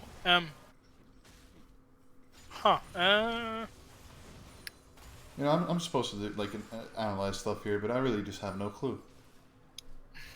She must have just died so many times in a big wave, because she's lost so much XP. It must be it. From when she's died. The first thing that always comes into my mind when I see support low level is like roaming, but 1 kill participation. Just hit level 8 though, but it's 17 minutes into the game. Oof. Imagine it was like a level 12 Vladimir just like stomping your in level 7 Karma. Like, it's not going to go well. No. And being 0-0-0, he's more than happy to be in the situation. I mean, the Long's going to get a lot of damage put back down onto him. Glacial Prison rather is going to be used. That's unfortunately going to be used onto the Mimic. Not going to pick up that kill there. I mean, good position from the Sejuani as well in the backline, but they're able to pick up the kill. We're going to see the Rock Charge used on to the Sejuani. She's going to get taken down, I believe. Poppy's going to be taken down as well. Unfortunately, he goes down after a good spot, really, to shut down the Sejuani. Another kill over to the Wonk. You know, if you want someone to get rolling in the mid game to try, I mean, that was so close as well. I was going to say the timing of that chain coming through is it ethereal chain. Gotta have a look. Ethereal chains. Yeah, there we go. Almost a perfect timing with the Zoe R, but yeah, now Vlad's going to pick up another kill. I mean, what's his goal lead right now? He's 1200 ahead with that tower plus the Kleptomancy. So, you know, 2 items as well. Hasn't gone for Spellbinder or Death Cap. He's went for the safety of the Loons. The Zonyas. Which is, I mean, an odd choice considering there's one source of physical damage from the side of Need a Name. Of course, then just for like the active of it, but just sit on stopwatch. Yeah. If you're that scared, you know, and put your gold into stopwatch and 2 rods. Great. But you know, who am I to judge? Maybe I don't know if he's used his stopwatch before. Maybe he can buy another one right now for like a full 5 seconds of stasis. True. But that's another 600 gold investment where you really want to try and get your death cap snowballing. You know, maybe avoid staff maybe would have been better if he was worried about the MR. If he's sitting on the sideline against Poppy so much, maybe that could have been a bit better. I've seen that rush. Maybe even the Oblivion Orb. I mean, you're not cut much healing really, but for the pen, yeah. So he makes his own choice. Okay, that was interesting. Melee mode Morgana there. And yeah, we're at a very lulled point in the game. 2,000 gold, 7 to 9, 2 towers to 1. It's not really a fast snowballing game. You know, you can definitely see both teams taking advantage. You know, we do have a very strong LeBlanc. Maybe the CS could obviously be a bit higher, but it is LeBlanc. You know, sitting on 6 out of 7 KP, he's done very well for himself. You know, maybe he can, you know, try and pop the Morgana, even through Black Shield, to try and get through the Caitlyn. We're going to see the Herald using on the top side as well. It's a lot of damage coming through. 1v1 in the mid lane. Looks like ult's going to be traded so far. I mean, it's going to be a 2v1. Unfortunately for him, Glacial Prison is going to be used on the top side as well. Unfortunately onto the Poppy. Vladimir is going to go into pool. He is going to be able to get a kill onto the Gragas. I mean, it's a lot of damage coming through. He's going to flash forward. One more auto attack. He's going to pick up the double kill. This could be very dangerous for the Poppy now. There's the E from Vladimir. Flash Q from Sejuani. Doesn't look like she's going to be getting out to this. This one, triple kill for your Vladimir now. That's exactly what you not want to see. If you need a name, and they need a lifeline at this point. Never mind need a name. I was just saying about how both teams can look to get an advantage, and then unfortunately getting ganked by a little bomber. Silver goes down, and then the top side just seems to explode, and now we have a 3-kill Vladimir sitting on 2.3 thousand gold. That's very, very dangerous. That's going to be 2 rods coming in very soon. He's going to get some if he somewhere. sells D-Shield, yeah. Absolutely, it's got to be done. The quicker he gets this death cap or spellbinder, I mean, it's up to him, of course. But I can only feel like the quicker he gets this death cap or spellbinder, yeah, it's going to be spellbinder. He's going to do some nasty damage. No, there we go. He changed his mind. He's heard us. Being bamboozled. Okay, he's going the right lines now, though. He's going the right lines. Sejuani picking up a bit of attack speed. Oh, if that was a Wits End Sejuani, I would be so happy. It is going to be. Funny. You can already tell it's going to be Wits End. And understandably so. I mean, it's just the Sivir. He's got Ninja Tabby. Sivir's got no items.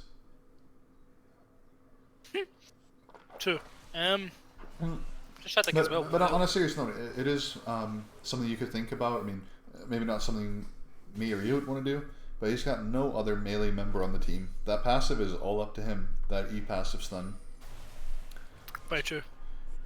Oh, Triforce Sejuani. Oh. What a dream. Now there's a black shield down. I wonder if that is a window they could potentially use. They are going to use the Glacial Prison right now onto the Gragas, who is going to stop watch up. Soul Shackle still available. I mean, it looks like it's going to be a free kill onto whoever wants to take it. It's going to be Pacific's getting his 4th kill of the game onto the Vladimir. Poppy was the Piggy is going to start up this Drake. The Poppy almost cancelled the Vladimir there. That could have been bad for him. Oh, 26 HP! Oh, he just gets it. I mean, Sejuani able to pick up. I don't think he smited. I think it may be an auto attack. Maybe thanks to that dagger, he was able to pick up with a faster auto attack. But yeah, it's going to be a 1-for-0. Another kill onto your Vladimir, who is now sitting, I believe, only 350 off the death cap. So a couple waves, and he's going to be so scary. And if you look at the bot side of the map, anyone apart from this Poppy is just going to get one-shot by this guy. Even the Poppy is not safe. He's got a bramble vest and an adaptive helmet. That's not going to help you. Oh, okay. Yeah. And I think now, if you are the side of need a name, you just need to somehow try and stall out. I don't think, they're not strong enough to fight, right? They definitely need. This is a lot of damage back onto. I mean, the Baron at the back and plus that Caitlyn ulti. That was a lot of damage. Onto Little Blanc. I mean, I know he is trying really hard to try and get something going for his team, but taking risks like that where he could easily have just been turned on there if it wasn't such a man disadvantage. You need to be slightly, play a bit looser when you're this much gold behind. You need to be willing to take that risk. I don't blame him in many ways. I don't blame him, but I'm just glad he didn't get picked off, and then that was the reason they lost Baron, when he is trying to be proactive for his team. The Gragas isn't really getting much done. It's looking really rough, but I feel like they've done it to themselves, the draft, I feel like really they just outdone themselves. The draft doesn't really feel cohesive, and it's not really properly aiming at what the other people are. I mean, Sejuani doesn't have access to Flash. They're going to get the kill, but he's going to have to walk all the way back round. I mean, Poppy's going to step on a trap. He's going to get ignited up right now. Soul Shackle's going to come through. Zoe's putting in a lot of damage, but so is Sivir. He's rooted up by the bind, and he's going to go down as well. That'll be another kill over. You see the LeBlanc on the backside coming over right now. I mean, was that a good decision to go? I mean, I can see why he did it. Why he wanted to get rid of the Gragas, but again, No, you need to get rid of the Gragas. I mean, you can't give him like a 50-50 when it's your objective. The idea behind this is they have tremendous scaling. They have a Caitlyn and a Vladimir. I mean, if they can keep doing this 10 times in a row, it's still good for them. there's no issue whatsoever, and I think Vlad can even pick up like some cheesy item here in the fountain. I'm not sure how much gold he's on, but another 400 gold maybe he just picks up waiting for an amp tome or something. Yeah,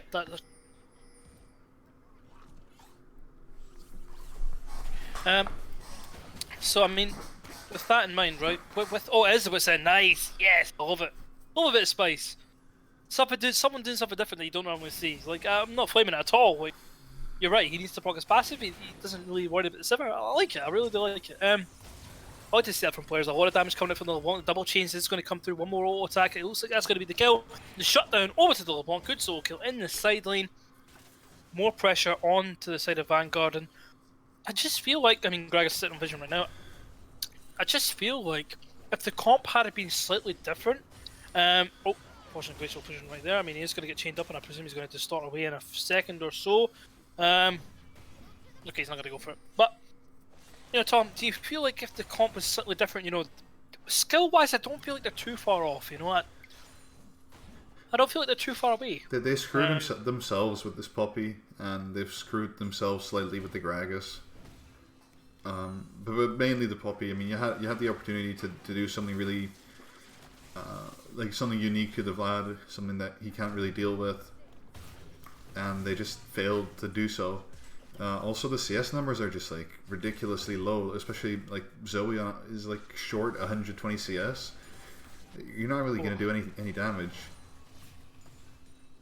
Besides, I mean, he has died 5 times. It was the same argument as with the Karma before. It's like, why are you 2 levels behind? It's like, you died a lot. He's level 13. His Vlad's level 16. They're supposed to be getting the same amount of experience, and it's just not there. Yeah. Regardless of him being behind, his team's winning, and according to scaling, they should keep winning. So good for them. I mean, okay, there we go. I was going to say, I was thinking of the gold that LeBlanc had there, with just the Codex, but he is sitting currently 2,300 ahead of his counterpart in the mid lane. So, you know, once that Banshee's wheel comes through as well, she's going to be more than happy to jump forward with that distortion. She's not going to be caring about the Glacial Prison. But he doesn't have that much to care about. Like, you have something like either a Sedge ult flying at you, but you have the Banshees, a Morgana Q, but you can just like pop back. It's pretty slow. A Zoe E, but you have the Banshees. Like, what actually is there? Sejuani can't really do much. She has to stack the passive up all by herself. It's going to take a while. And he already has the Metroid as well, so... That too, of course, it's a pretty normal purchase against the Zoe. Well, pardon me as I take a drink, but my point was going to be that at this point, if he was to get hit by 1, he's surely going to get hit by 3 or 4. So obviously I feel like it's more of a laning buy than it is thinking, you know, I've got CC, I'm not going to get CT this hard, but yeah, then again, it's a smart buy, but I just feel like it's the only shining light right now, and it's a shame it's still a bonk. I feel like if it was the Sivir, who can try and get to 3 items, maybe they have a chance. Just maybe they miss position, maybe they don't get the right damage off, you know, Sivir isn't threatened by the Vlad somehow. Then potentially they can win a fight, but right now I just can't see it. With Vlad being this strong, looks like he could potentially be going towards a Banshee's Veil. He's building very defensively because he's so far ahead, he can just get away with it. I'm just thinking of the 10, 20, 30. So I mean, he's now, I believe now. No, he's already at the CDR cap after being this Codex, but oh no, he's got Klepto, so that could change. Does that change? He most likely has Transcendence, Sorcery Secondary. Yeah, There's no other thing really you take. 10, 15. No, so he should still have the cap. So yeah, he already had the cap, but I mean, it still gives you like, what is it, 20 AP? The overcap, so that's true. Yeah. Not really going to waste. As you say, he's so far ahead. So you know, what difference does it really make? Spellbinder might have been a little bit nicer, but yeah, at the same time, I just wonder, you know, LeBlanc is still going to be a threat, but it's just how big of a threat. That's the thing. This 5-man death ball right now, trying to chase them away. They're just trying to, you know, poke this Willy Bubbles, see what they can do. But Poppy is alone on this bot side of the map. Does have access to teleport.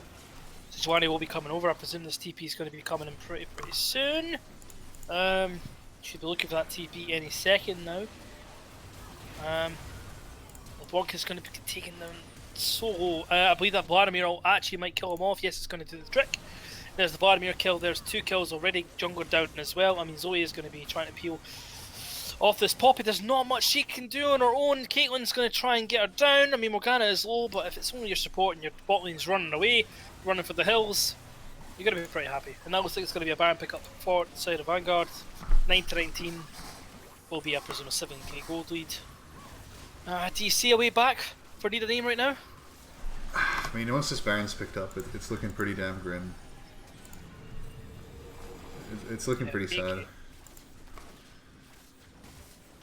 I mean, I'm just trying to think of ways. Like, I just feel like the draft just shot them in the foot too hard. I feel like maybe if they had, maybe like a GP and a Jarvan, or maybe a Rumble Jarvan, or I don't know, maybe a Rising. I don't know. Like, I'm trying to think of other really good comp. Maybe even the Camille. I don't know if she was banned, but I guess if the pool's down for Vlad, that's a good pick. But yeah, it's just unfortunate that the Vlad was able to free scale. The Gregus was able to get much done. Didn't have a lot of gank potential. Not really. Maybe the Zoe. Maybe that could have been somewhere, but yeah. Regardless if he's behind or not, he's the third carry in this position. Behind the Caitlyn and the Vladimir, he doesn't really need to be the primary target this game, or the primary carry, I should say. Oh, I guess he Poppy face check into the bush. Not much I don't think is going to happen. Gets stunned up. I mean, just going to have a little bit of a tickle. The bind's going to land onto the Gragas. It's a lot of damage. Glacial Prison is going to land. Pretty easy to do so. Caitlyn picks up another kill. 509. Very, very good performance. Bit of a sleeper this game. He has farmed up pretty well for himself. I mean, I guess, yeah, not as much as Sivir, but he's 14 out of 20 kills and he's done pretty well, I feel. Is there anyone that's shined above for you right now? I mean, I know the game's not open. For Vanguard, is there anyone you're thinking? I mean, it's just I would say Vladimir, but he's pretty much been spoon-fed whatever he got. Oh, that's going to be another kill. On for the Caitlyn. The Soul Shackle's able to walk up the LeBlanc enough, sorry, as Vladimir gets hit out, but he is going to be dressed as well. He is going to be going back to his bed. That's going to be a kill picked up. Or the Sivir on the backside. Looks like the Q is going to be able to run with the Boomerang Blade coming through. Maybe that stops him from ending the game. I don't know. The E and the Q taking away 2/3 of Caitlyn from Sivir's HP. He is rooted up, though this could be very, very dangerous for the Vladimir. I don't know if he doesn't have access. He might not have had access to the Zhonya's. I think he might have a bit of an overstep, and that's something you don't really want. Sejuani is just going to take this in him regardless. Will take a while to go down. I feel like he's going to go down, and before he kills the Gragas, though, I mean, that's... Oh my god, there's so much attack speed. Look at the healing coming through. Oh my god, this is insane. Oh my god. Oh my god. That was absolutely bonkers. Did you see that? Yeah, absolutely, but it's a bit of a throw as well, but I don't know. That's absolutely bonkers. Coming back to the topic of before, like I can't really put all the praise on the Vlad. He got spoon-fed a lane. He got Klepto into a Poppy. I think the Caitlyn more so has been playing really stellar score-wise, but CS-wise he's not having the best of times. I think the most instrumental part to their team has been the Sedge keeping things together. Yeah, that gank bot lane. Where I mean, yes, I mean the one before where they kind of botched through, Karma was on one, but yeah, I feel like when you're part of 17 of 23 kills, even though Caitlyn's had a rough KP as well, I think that he's had a good influence in the game, and yes, Caitlyn's picked up things off the back of what the team has been able to do, pretty much like the Vladimir. So yeah, right now it looks that way, but Zhonya's going to come through for Zoe as well, so maybe a little bit more protection if he does get dove on to. I just wonder if there's going to be a potential contest. Oh, Boomerang Blade just going to be a tad too late. Smite comes through. That is a kill over. A dragon over to Vanguard, and their fourth Drake. of the game. See, I am still a firm believer that this game is over, but at the same time, I've seen what Sivers do late game, and it keeps me up at night, Demo. When I see that, when I see that Siver W like bouncing all over the team, ricochets, crits here, crits there, 600 damage, 900 damage. Plus 4.5 items as well. Oh, now full build. Oh boy. Is this the win condition? Siver full builds. He doesn't need 500 CS. He's already there. That just means he's a really good player, buddy. That did no damage, and this could be very dangerous. I mean, Glacial Prison is going to come down onto the Poppy, but he's so tanky. 2-man. Gragas not going to push him into the wall. I mean, I don't really think, they need to use the explosive cast. Going to use it anyway. So he's going to try and poke Lance E onto the creep. Siver's going to be able to wave quickly. I do have double waves coming in. I believe they're just waiting for this minute cooldown of the Baron, and they're going to rotate around to that potentially. Do you see anyway that they don't realise that Siver is the win condition? Do you feel like is there any way that Vanguard don't spot this? I mean, I've been a firm believer of Vanguard's win for about 10 minutes now, but they haven't proven it yet. Oh, okay, he's going to use the heroic charge into the wall. I mean, that is going to be Morgana going really low. Soul Shackle's used as well. Sejuani is going to try and go forward. I mean, the Varus is just going to go. Oh, there we go! That could be the end of the game. LeBlanc is going to get a pop onto the Caitlyn onto the backside. Really good work from the LeBlanc. It's going to be a 1-for-1 so far. I feel like if the LeBlanc didn't do that, that could have been the end of the game right there. I mean, they're going to struggle to clear these waves without the Siver. They had the right idea. They obviously knew they had to get rid of the Siver. His positioning was just a little bit off. But yeah, that LeBlanc play, could have just saved the game for them. More damage coming through. Okay. Heroic charge into the wall again. I mean, Gragas is going to definitely miss by a mile. Poppy now going to get tanked up. I mean, he is able to use it onto the creep plus get the buckle. I mean, that wasn't too bad. I mean, he knew he had the creeps there, but yes, that could have almost went really, really badly. With that Gragas missing. I'm trying to remember the name of the Gragas actually. Body Slam, that's Body Slam, yeah. Yeah, of course, I just on my brain just. But yeah, when it comes to how they're playing overall, I mean, both teams there had the right idea with their fight. They both knew they wanted to go for both ADs. They both managed to kill them both. LeBlanc did a bit more stylishly than Vanguard did, but yeah, I feel like without that Caitlyn death, that could have been definitely the end of the game. Could have definitely been the end. That doesn't make sense. I feel like that would have been the end of the game, but luckily enough, the mid laner's still on point. That could still be the Baron, though. 5, 6, 7, 6 to 11, 5, 3, 13. I mean, good scores across the board for Vanguard so I don't far, see a Void Staff on the Vladimir. Whee! Oh wait, yeah. Oh yeah, he's got. Wait, hang on. What's that again? That's Oh, he's got Shirelia's. Shirelia's Reverie. I've never used it. I've always just said Shirelia's, but Shirelia's Reverie. That's what we were. Why has he got? For movement speed, he should have just sold the Banshees for the Spellbinder and the Shirelia's for the Void Staff. Then he would have had movement speed and penetration. But what I know, just a humble caster, I guess. But yeah, that's a strange one. So they're going to stop this Baron anyway. I mean, they have enough damage anyway. He doesn't need to get after the Siver like the Shirley is. It's an understandable item, but with the magic resist in play and everything, there's a bunch of magic resist on Poppy. There's quite a bit on Gragas. There's quite a bit on LeBlanc. Like you would think a Void Staff is like warranted here. I guess the only bonus for Vanguard, if they want to make it easier, is the fact that Siver doesn't have a PD, doesn't have any MR. So she's pretty much just, all or nothing. That's the only difference. So we'll see. Oh, okay, yeah, okay, yeah, almost. Spectator tried to bait,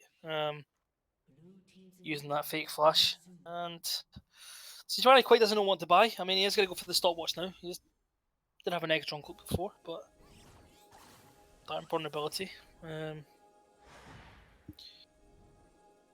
Just trying to, yeah, it's literally just Siver all or nothing. I'm trying to figure out another way maybe to get a pick, or maybe the Gragas tries to get a really good ultimate off, but if you've got Zonya's plus the Caitlyn so far back, Black Shield, Zonya.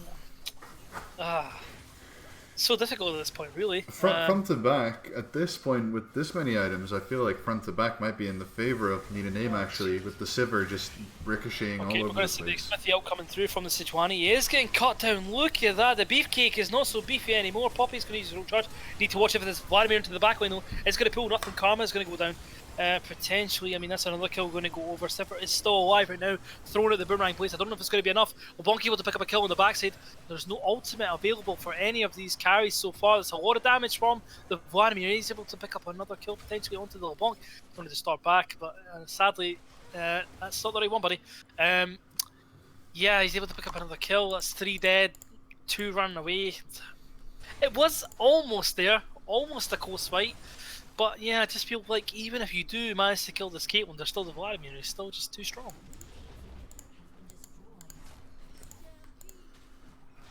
But then again, 2 for 3. At this point, the game still isn't over. I'm just waiting, and you predicted a 50-minute stonker, man. Why did you do that? You jinxed it. I'm a caster, that's what I'm going to do, right? I'm going to predict things, you know. I don't know. I see a Sivir and I see a Caitlyn, and there's a potential for a 50-minute game. There really is, but nah, I reckon it'll be over. I mean, this. Oh no, actually the buffs aren't aligned. This could be something. This could be the end of the game here, though. Vladimir has access to ultimate. Oh no, I mean, Poppy's just gonna get stunned up. I mean, I was gonna say, look, Sivir has to put herself in a very, very difficult situation, but a lot of damage coming through. Gragas is up though. Could be potential. Right. So, all in all, this game is going to end when Vladimir's flash is up in 1 minute. He's going to flash on everyone, and he's going to do his slurp thing with all the healing and all the damage. And I feel like that's the end of it. And if that's not the end of it, it will be very... At this point, you could just give your Gragas his life up for this, honestly. Your base is in ruins anyway. Baron's not up. You may as well just try. Yeah, he's going to do it. Otherwise, he'd be bait. Oh, jeez, that was his moment. He's not the best game. Oh, Vladimir's low though. Oh, he's just able to pull the right time. Oh, LeBlanc. Going to go in. Oh, nope, he's dead. He's dead. Get the damage off as well. Oh, this is a humongous throw, I feel like, from Need a Name. I mean, not really a throw, but yeah, with 3 dead on the map. TP coming in for Vladimir on the top lane. He's still got the same item build, but I don't think Sivir can hold this. It's going to be very, very difficult. I mean, there's the EQ going to come through. I mean, Glacial Prison isn't there yet. Sivir is still doing a lot of... Oh my god, it's doing a ton of damage. Oh my god, this could be really risky. Oh, we're so close. Sivir's really trying to do so much work for our team. Xlex is just trying to hold on. I don't think this is surely going to be the game now, surely. There's the Glacial Prison coming through. It's going to land right on to the Karma. Oh, Caitlyn just got knocked out. Oh, there's too many creeps. That's got to be the end. It's going to be Vanguard picking up their first win of the EQ. Split for themselves. That was... Oh my god. Okay, it was a 41-41 minute game. Not quite 50. It came way too close to the 50-minute game. Oh boy, that was thrilling game. I'm not sure if that game was that exciting or it's 33 degrees here, but I'm sweating. I'm gonna go with the heat. I'm gonna go with the sun doing that to you. Oh, that's so... I mean, LeBlanc in a 41-minute game dealing 24k damage and the Sivir putting out 55k, topping the next highest player in the game with Vladimir with 35k but over 20k damage.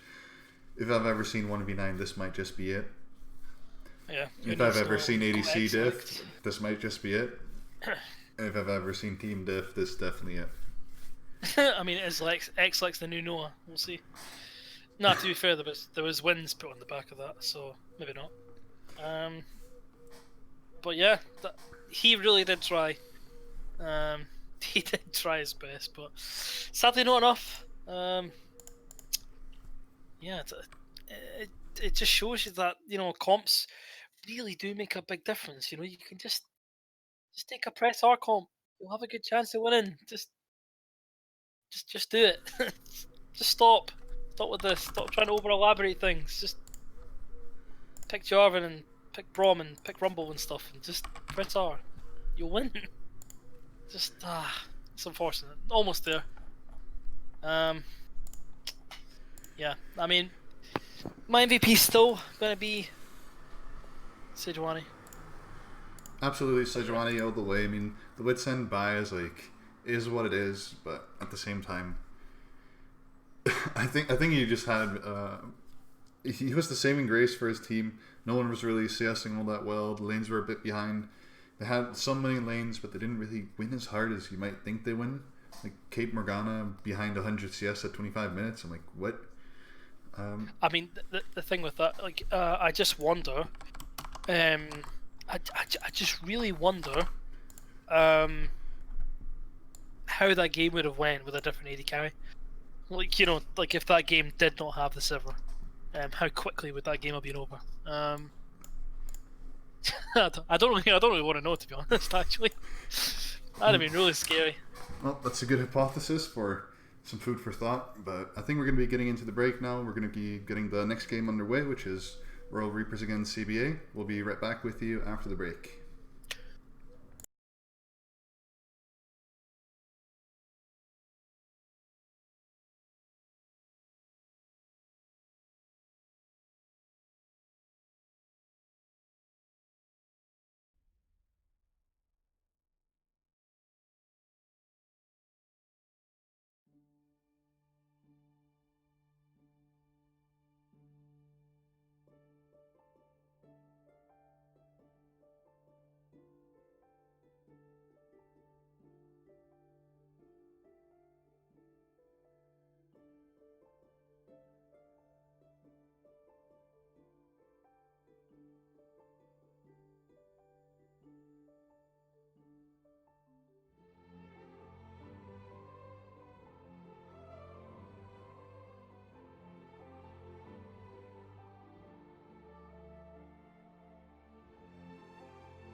Welcome back, everyone, for Game 3 of the day and also the final game of the day between Roller Reapers and actually CBA. My name is Tom and I'm here with Demo. Hello. This should be a good game. I mean, yeah, I definitely hope so. Another two teams that are new to me. I mean, I know a couple of players. I think Awaken was a sub on Venoshock, or Mena, I think, was... That name seems to ring a bell. But no, I think both these teams were in SQ1 today. Absolutely. Yeah. And both with slightly different rosters. I mean, CBA has an ocean of subs. Like they have more subs than actual players. Their roster rotates depending on availability. But we have, I think, Spencer coming back in the jungle has been there before.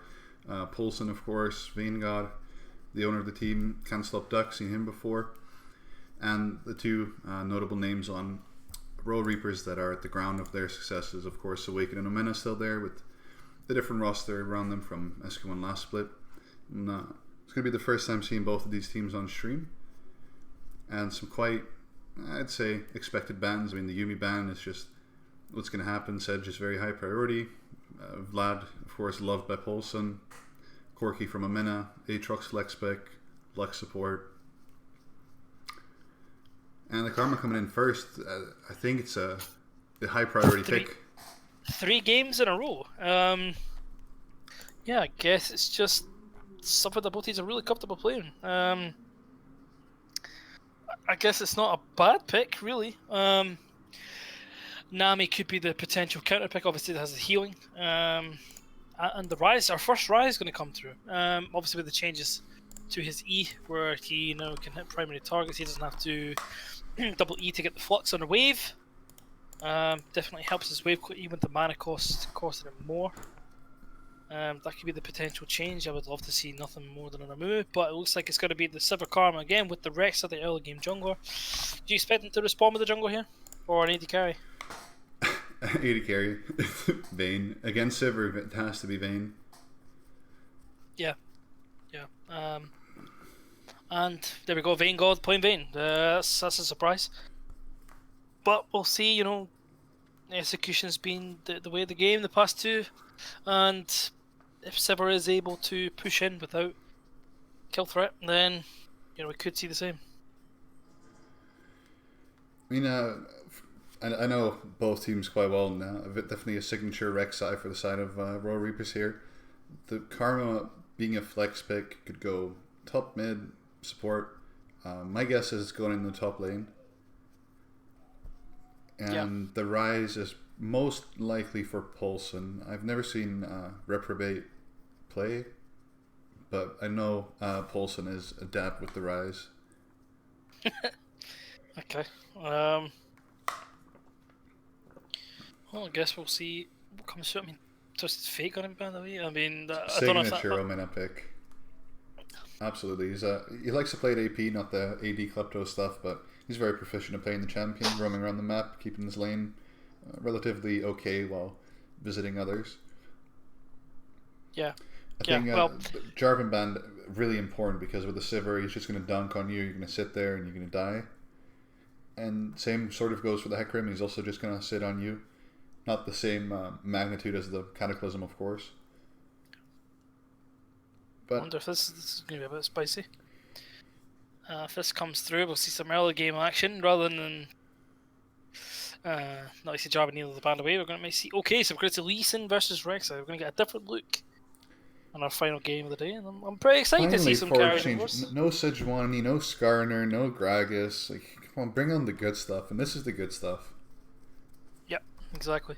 This is what you want to see, and. Just what's there going to be counter? What are they going to blind pick for the top lane, for the mid lane? Potentially the Karma could be there, I guess. But okay. So we're going to get some. Okay, we're going to get some real spice now. Leona going to come through. That's a very aggressive lane. Rek'Sai will most likely that should be the alarm bells coming through. And is it going to be the set of the Orianna? I was going to say, well, that okay. So it's going to be the Karma top lane. Okay, we're getting some real spice. Is that a Royal Reaper special for thinking? I mean, it was a Royal Reaper special before Karma got buffed this patch already. Awaken's a big fan of the champion. But with the buffs coming through this patch, like the longer slow, the longer like speed duration on the shield, Champion's looking relatively busted. The only Yeah, concern I'm having right now is both teams don't have a true tank, which just means whoever gets the better initiation on the fight is going to have the better fight. There's no like coming back from the worst initiation. It's going to go either from good to better or from bad to worse. I don't think there's much of an in between in this game. yeah. Initiation is few forward tweet really. I mean, if you're thinking of Leona engage, maybe followed up by a Rek'Sai, the shockwave coming through, maybe a Lee Sin kick with the Nami, the tidal wave.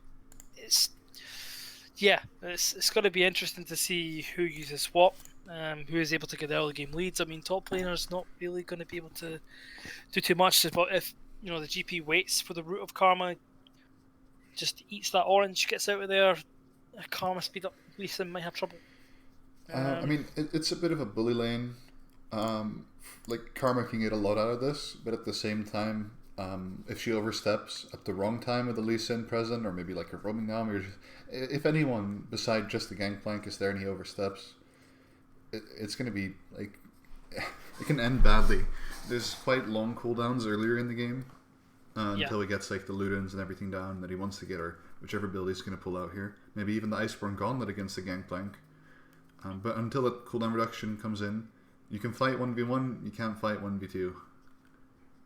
Very true.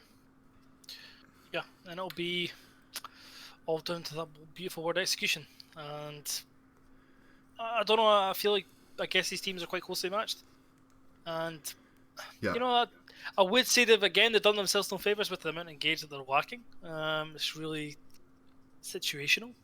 It goes for both teams at least, and I think the side of Royal Reapers has the Leona ulti. If that trigger can be pulled at the right time in the correct place, it's very valuable engage. It's very reliable engage. There's a lot of follow up. You can send Leona in. There's just a Nami on the other side. Very familiar with the interaction of Leona trying to E in, and Nami uses the tidal wave. You get knocked up, and perhaps the Orianna ulti gets pulled too early. Definitely an execution heavy game from both sides. And that could be the difference. That could be the difference of what is used when, and maybe individual leads will come out as well. We've seen that in the first game where we thought one comp had the clear advantage in terms of team comp, and just better play. Of course you have the question of scaling coming in, even though both teams are looking like they definitely want to throw out some early aggression with the jungle picks and top laners being adapted, like some small dueling.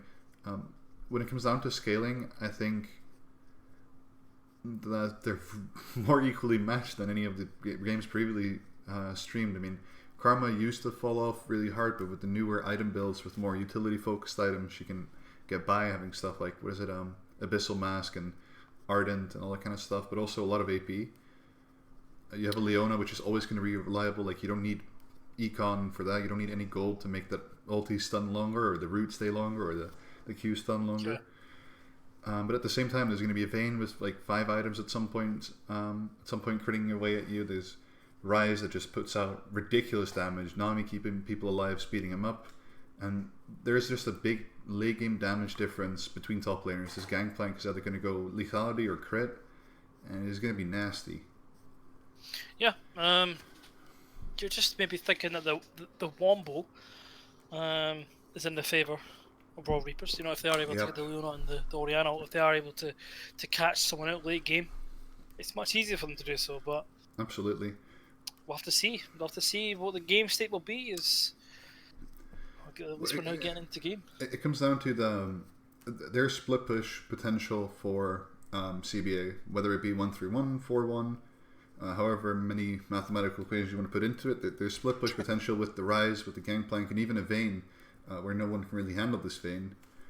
So we're going to see that they definitely have the means compositionally to get away from this Wombo combo from the side of Royal Reapers. Yep, and Klepto on the Karma, so obviously wants to try and abuse that. Halo Blades for the Rek'Sai, more early game damage as well. Nothing really else that surprises me Maybe the Conqueror or maybe the Electrocute for the Lee Sin, but yeah, apart from that, we'll have to wait and see how to use it. I wonder how much has Vayne got? Okay, so he's got. Oh, so he really is a Vayne. Ah, okay. Yeah, he's been playing Vayne since Season 3, and he's not planning on stopping anytime soon, as far as I'm aware. So nearly 2.6 million points. Ah, okay, right. So cool, they're just comfortable giving the guy Vayne. Yes, because Vayne is... It's proven to be a game winner and a game loser. Which one you're going to get is, depending on many factors I'm not familiar with. Let's see, is the game still loading? There we go. Oh, there we go. Here we go. Get into game. And I expect no shenanigans level 1, but I might be wrong. You can have like a Karma empowered Q and a Leona E, and there's pings coming out, so yeah, Caster Curse, there we go. they're both got it. Oh, come on, let's see a Vayne teleport. Okay. I feel like CBA is expecting an invade, and Road Reapers is expecting CBA to expect an invade, so they're just going to chill. 5 point. There's not much there for CBA to lock someone down with. I mean, the Rise route doesn't actually route anymore without the E present. So they're expecting an invade. Ah, I like it.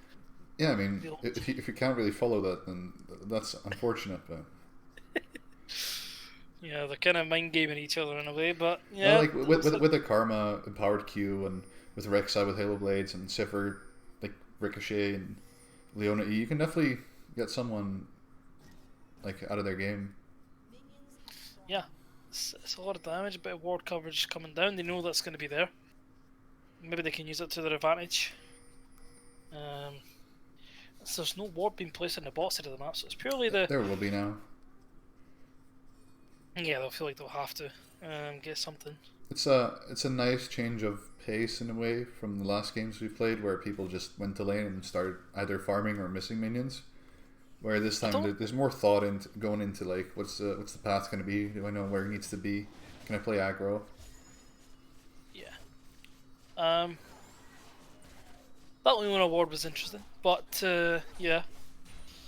I guess wanted to make sure they didn't go too far. I guess, but yeah, both junglers will be spotted presumably. So if they go to Raptors, which Rek'Sai looks like he is going to do after the Wolves, and yeah, bot lane shoving as we expected.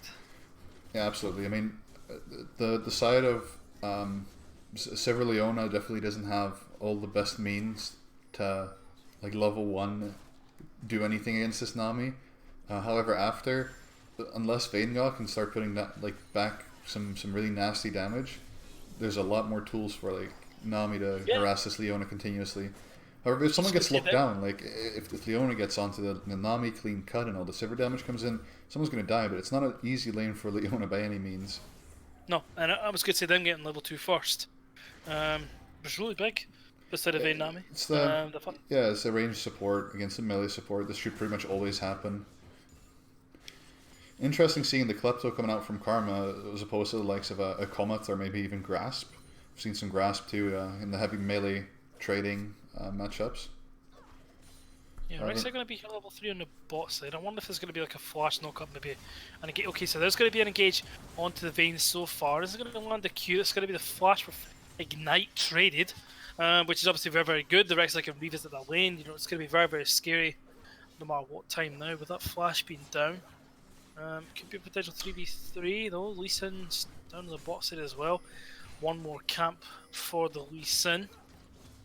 Jungle's level 3, and we'll see what's going to happen now. They have to potentially invade for some vision. Okay, it's a lot of damage onto the Nami though. Oh my god.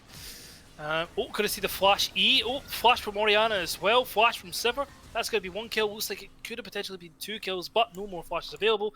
Q not going to come in from the Rek'Sai. 1 kill picked up. First blood over to Sivir. Do you think that was a bit of an overcommit? Do you think that was worth it? I think it's so good because in the only lane that has really good setup, reliable setup that you're actually going to get anything done with is perhaps the Rise route in the mid lane. I mean, there's a Nami bubble which is harder to hit than it is for some people to win a rank game. Like pre-6, there's not much there coming out from the bot lane. You have a Sever Spell Shield, which you can just deny whatever you throw.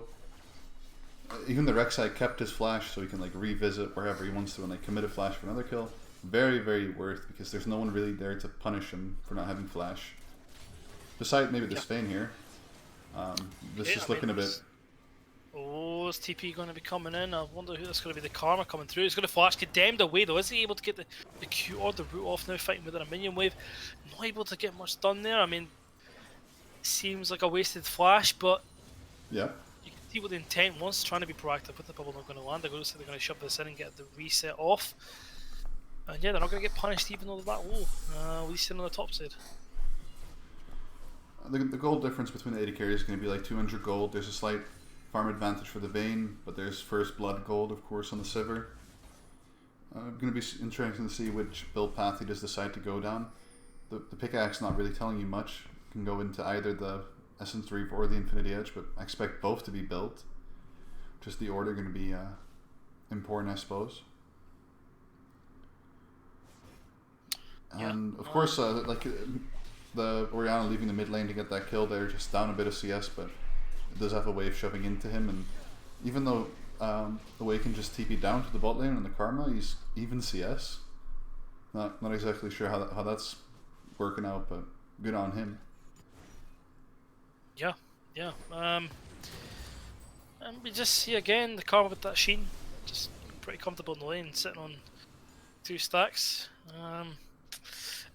It's not looking easy for this GP to try and get through the early game, of course, but still a CS advantage even after TPing, you know. It's not going to get better. Karma's picked up the Sheen, which means those auto attacks are going to be dealing a bit more of a punch, but it also signals that there's going to be an Iceborne Gauntlet coming in, which means GP is just heckin' useless against that Karma. These like very little damage dealt, only like the passive auto attack, which is there every 20 seconds, dealing a bit of true damage, or the ultimate, but other than that, not much.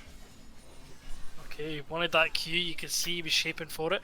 Orianna's here, plus level 60, he's not going to come in. The TP is now going to come through from Rise, following that GP ultimate. The 4-man shockwave, that's a huge engage coming through. 2-man, oh, it's 2-man knock, at least it's going to go down as well. That was absolutely huge shockwave, huge damage from the Rise, but just with a tier, it's not going to be quite enough. That was absolutely huge, them grouping up there for that shockwave, and you think what could have been a good play potentially with that GP ult just turns it to be disaster for CBA. Holy crap on that shockwave.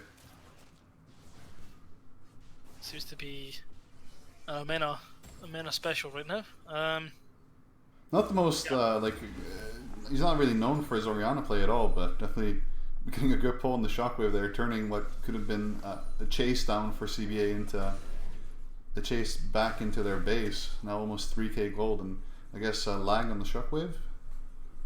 Well, I mean, we see 100% KP coming through for 4 members of the team so far, so it's definitely a good team play across the bot lane. I mean, they're utilising this Leona really, really well. They know the aggression is going to be there. The Rek'Sai as well, able to follow up, and yeah, that's what you expect. You group up, and you're going to get punished by the shockwave. And we see level 6 to level 5. Queer 1 level disadvantage for the junglers already. That's huge for Lee Sin to get this level 6 and try and get some kicks going. We know how his early game damage is huge, but you know, falling behind here, it's not going to be easy. And even, you know, with the Karma going this tank build, she's going to be hard to kill as well. So it's like Lee Sin's options are slowly dwindling away, but you know, there's still potential. Yeah, the Karma's not really. You're not really going to kill that Karma in the top lane. Like once there's a gank incoming, he uses the Mantra W to heal full HP twice. It's pretty nasty. Yeah, still sitting, you know, 3 corrupted charges, double biscuits, plus a mana. Like you're never getting the Karma out of lane anyway. It's going to be really, really rough. You just wonder where Lee Sin might focus. They know where this Rek'Sai is right now, but yeah, Lee Sin will be okay. So he's level 6. You know, potentially could be looking to do something, and they're going to go past the Njord. That's, you know, again, vision denial. which is good they're doing it as a team. It could be the Lee Sin kick here. I mean, he is just going to... No, he's not going to spell shield it. He's going to have to flash instead. I don't know when he used spell shield. Vayne ultimate use, final hour. He is not going to be able to block anything. That's going to be a kill over to the Vayne. This could be a potential 2 kills. He does get connected to the wall, but Rek'Sai is going to have to turn away. Oh, that was a nice kick from the Lee Sin. They are able to pick up a kill. Unfortunately, it does go over to the Nami. But the back of the board, that's going to be the route from the Rise. The Rek'Sai is in trouble. He's going to flash over. Looks like he's going to try and go for the soul kill. I mean, it looks like it could come through. Maybe could have just got out if he had a flash downwards, but tries to get that kill. Another kill back onto the Lee Sin, and you know the things faltering there for Royal Reapers there.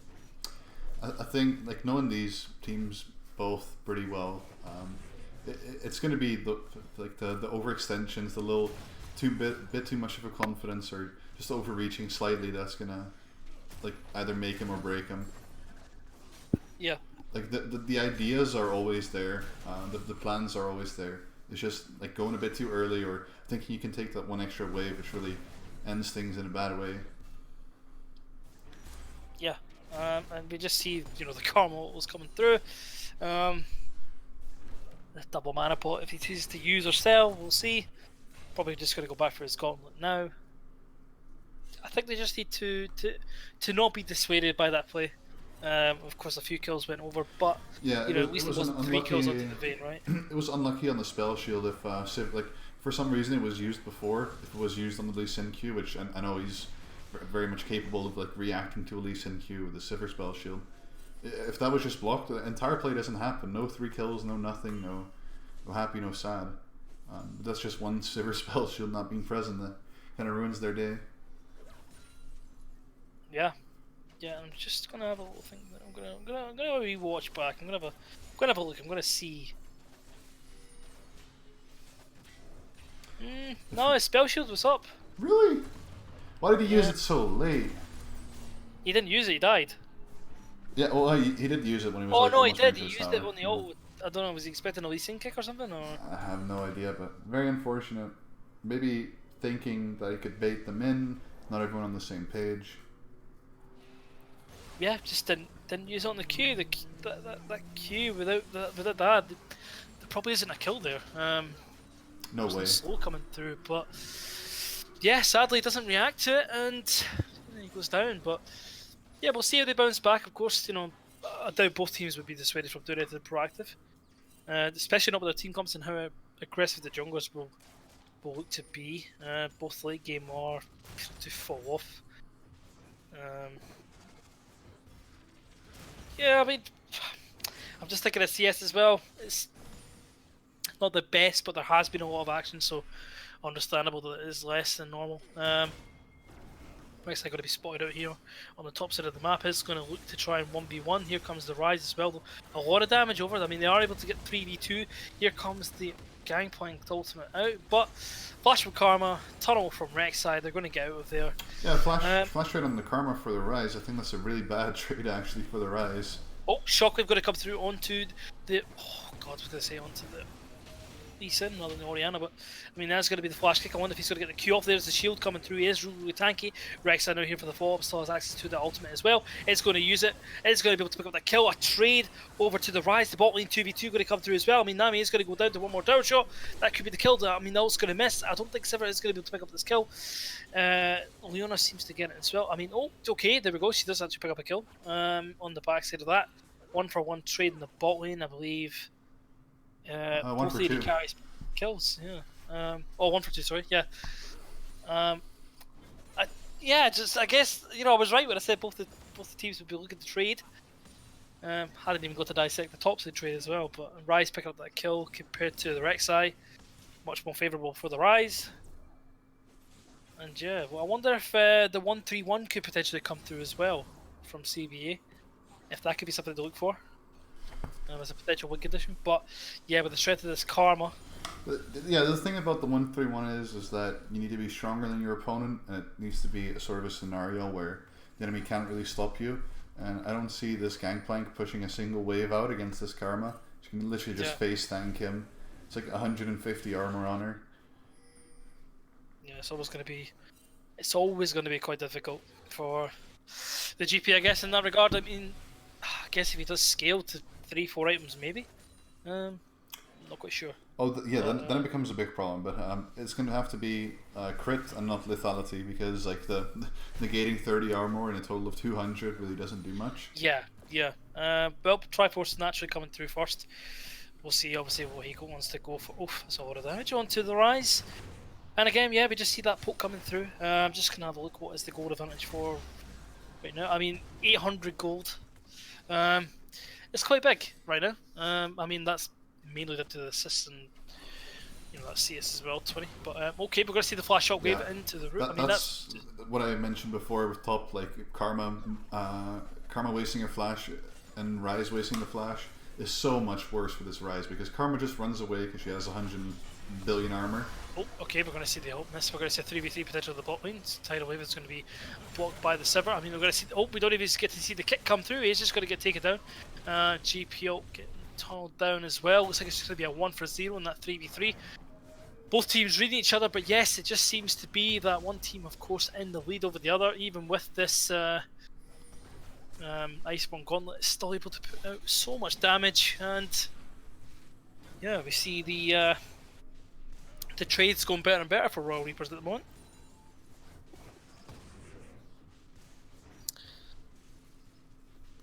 Oh, I just feel so sorry for the GP. Oh, just doesn't care. Just keeps getting attacked to death. He doesn't care at all. This man has a family. Tower going down in the mid lane as well, but not really too much pressure, to be honest. Just really solid play from Amena. We are going to see the flash engage onto the Vayne, onto the boss side. The bubble is going to land, but Sivir able to pick up our 4th kill of the game, 4-1-4.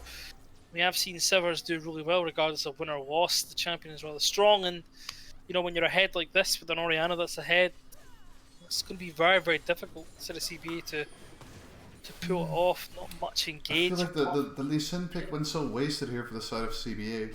Like all these lanes, like there's a definite argument to be made that the bot lane from CBA can handle themselves against the Sivir, but like in the end, if there's a 2v2 or a 3v3, it's so much stronger. Same for the mid lane, same for the top lane, and there's like no CC almost anywhere to set up for this Lee Sin to come in and do his Wu-Tang thing. Yeah, that's the sad thing. There's no follow up of such a strong early game jungle. Yeah, well, follow up there is, but no setup. There's like no hard CC, no nice little stun, no nice. Oh, that's what I mean. Yeah, like no nice little easy CC to make sure the Lee Sin can come into your lane. It's really just a Rise route, but you're gonna have to walk up for that one and potentially die to the Orianna before you even get your route off. Yeah, whereas the Rek'Sai has obviously the Orianna Shockwave, has the Karma route that Leona. It's tons there. Absolutely. For him to follow up on makes it so much easier, and that's what I was saying to you before the first game. About you don't need to make a composition difficult. You could go on Wikipedia and look at an LCS team, any team, and just get an idea of why they put that team together. They have this. They have this. Like, it's just it can be so simple. You don't have to make it so difficult. CBA could have just picked not Nami in the first rotation, because I haven't seen anyone ban Nami. Okay, let's just watch him die first, and then I'll continue, because that was always going to happen. Yeah. Like, just push up without a tower. Who bans a Nami, like, for real? Like, why did you pick Nami in the first rotation? You could have picked the champion you would have wanted, like a J4, the one that can really force. Because they banned the second rotation as well. I mean, Sivir is going to spell shoot the E. It's going to get flashed on. Leona is just going to 1v1 this Sivir right now. I mean, 1v1 the Vayne right now. I mean, could be a lot of damage back on to Lee Sin. He is going to Wartop kick one. I mean, I can kind of see what he was trying to do, but he kicked the Rek'Sai, Wartopped, and then Q'd the Sivir. Couldn't he just have Wartop, Q'd the Sivir, then kicked her and then killed her? But didn't want to get knocked up, I guess. I mean, Sienapa, I guess. Sienapa. New names I'm trying to get used to. Yeah, well, it's his name's usually Spence, but playing on an alternate account for the champions, of course, to avoid remaking the champion select 7 times for placeholders. Yeah, makes it easier. I mean, then you got Wonder. I'm just gonna say Wonder Boy. I was gonna say Carousel, but of course, and it's my favorite to take some feedback from the chat while casting. And Hattie from the block says, guessing no more Lee for this guy, and tending to agree with this right now. If I was their coach, Lee in this game is not really looking too great. Maybe there's an idea of like you should really want to do those fights early, but Pick the Jarvan in the first rotation. Don't pick the Nami in the first rotation. Who bans Nami? Yeah, that's the difference. You know, you see, you just see the Nami taken. It hasn't really done anything. It's just like you've got a whole lot of scaling with only a Lee Sin to get you through the early game, and then you know it's not really enough. You know, you need to be really on point. You need to be really used to playing the style that you have to sit back. You have to make sure that the first 20 minutes of your game is really clean. You practice and scrims over and over. You know, clearly they haven't. I wouldn't say Royal Reapers are like hugely outmatching them with skill level. There is a skill disparity some places, but you know, I just feel like again another team shot themselves in the foot. You wanted appealing support for the Vayne, but yeah, not really going to come through. I'm trying to think of the other bands. I know Sejuani was banned. I know Jarvan was banned. What else did Royal Reapers ban? Can't remember what junglers they banned, but yeah, with those two taken off the table, always going to be difficult. Looks like Rise is going to go for the Abyssal Mass second. WP isn't going to go for full damage. So again, another damage deal that's going to take a lot more time to really get Death Cap, to get voice, you know, to get rolling in this game. And you just wonder, is time running out? You know, 8k gold lead already. Just wonder, is that matter of time before they pick up this Baron and then look to close out the game rather early? We'll see a 40-minute game in this one, not unless something drastic happens. Alright. And yeah, we'll see. Welcome back. Small interruption, but all good now. Sivir ulti popped for question mark. Ganked IRL. Yeah, that's gonna be used, I guess, just for the tempo, maybe to get to get there and getting the Herald in the bot lane. Yeah, I'm gonna do it. It's 50-50. Lee Sin doesn't have access to flash. It's sitting on the top side of the map. We see the TP coming through Tidal Wave and the GP ult as well. This is a lot. This could be the turn. Two-man Shockwave though. That is huge. Vanguard going to go down already. Plus the Rise. Both your carries dead. TP coming through from GP now.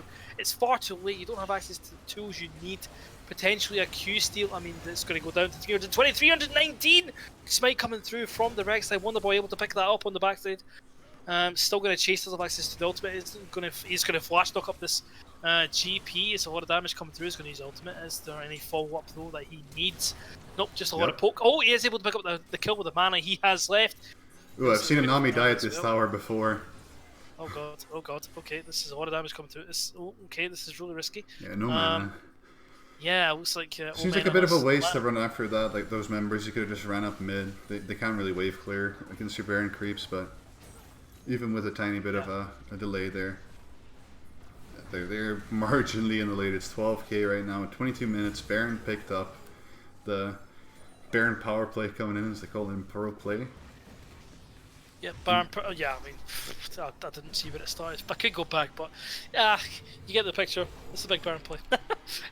There's a lot of gold in the Sivir. She's been able to pick up the Infinity Edge right now, I think, with that gold. Oh yeah. Yeah, definitely. just Should be able to pick them out. 3 items against no completed Rage Blade on the Vayne. That's nasty. That's not supposed to happen. And there's going to be an Abyssal Mask being built, I think, by the Rise. Just that. Yeah, I was saying that when you were getting ganked IRL. That yeah, the Rise damage it's not going to be there until he gets Death Cap, which is obviously another 10 minutes away at least. He's not even going to be able to complete this. It's just looking really, really dire. I really don't like the Abyssal Mask at this point. I feel like you need all the damage you can get to somehow get back into the game.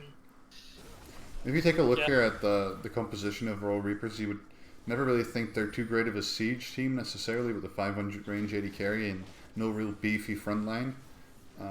But they're going to be able to do it here with the Baron buff. And we'll see Omena in the sideline on the Orianna just shoving wave after wave. Maybe he has a blue buff to keep that mana up. But just priority right now for this 4-man group of Royal Reapers is to make sure you don't get caught out, don't give all the gold away, don't give the 700 gold shutdowns away. Yeah, and that's it. That's all they have to do. They just have to keep going at this pace. They're a team that, of course, scales I mean, I would say maybe just a little bit less, but when you do have, 14,000 gold lead, and one karma you can almost kill your support without any actual, wounds, morale, anything like that. We are going to see the Lee Sin kick onto the server, into the back when he's able to flash out. It's just so much damage. I mean, you can imagine that kick being so good. They're able to pick up the kill. 3 dead already. Rise is going to run for the hills. They do lose their ED carry and all of that, but it does cost them 3 members. This could be looking for the end of the game. You do have the Ocean Drake healing them up as well. They have a lot of damage still through auto attacks on the towers. Conquer Wind Up does a lot of damage as well. I don't know though. There's only one creep. Minion wave is coming in now. 18 seconds, 13 seconds on Lee Sin. This could be a bit of an overstay. It looks like they might just try and go for it though. They might. Oh, I mean, it's going to be a lot of damage still back onto the Karma. Luna is going to go on the tower or just herself. She has to now flash out, tank a double tower shot. Shutdown is going to go over to the Nami. Royal Reapers just trying to desperately end the game, get the win under their belt. Sadly, the Rise is going to come through. The Realm Warp is going to be used. Yeah, that's into the 3-man Shockwave though. That is a bit of an oopsie, and yeah, we're just going to see 2 kills coming back over to Omena on the Oriana. 10-0-9 having a stellar game on this Oriana. You're like drawing it on the map, like, yo, Oriana, if you want to ulti, like, we're going to be right here at this exact moment. Please don't shockwave us. I think, highlight plays can go cut both ways. You got big brain plays, you got small brain plays, and he's going right to Glory. You need damage, buddy. Paulson, you need damage. That's not Rich Glory. It's Abyssal Mask.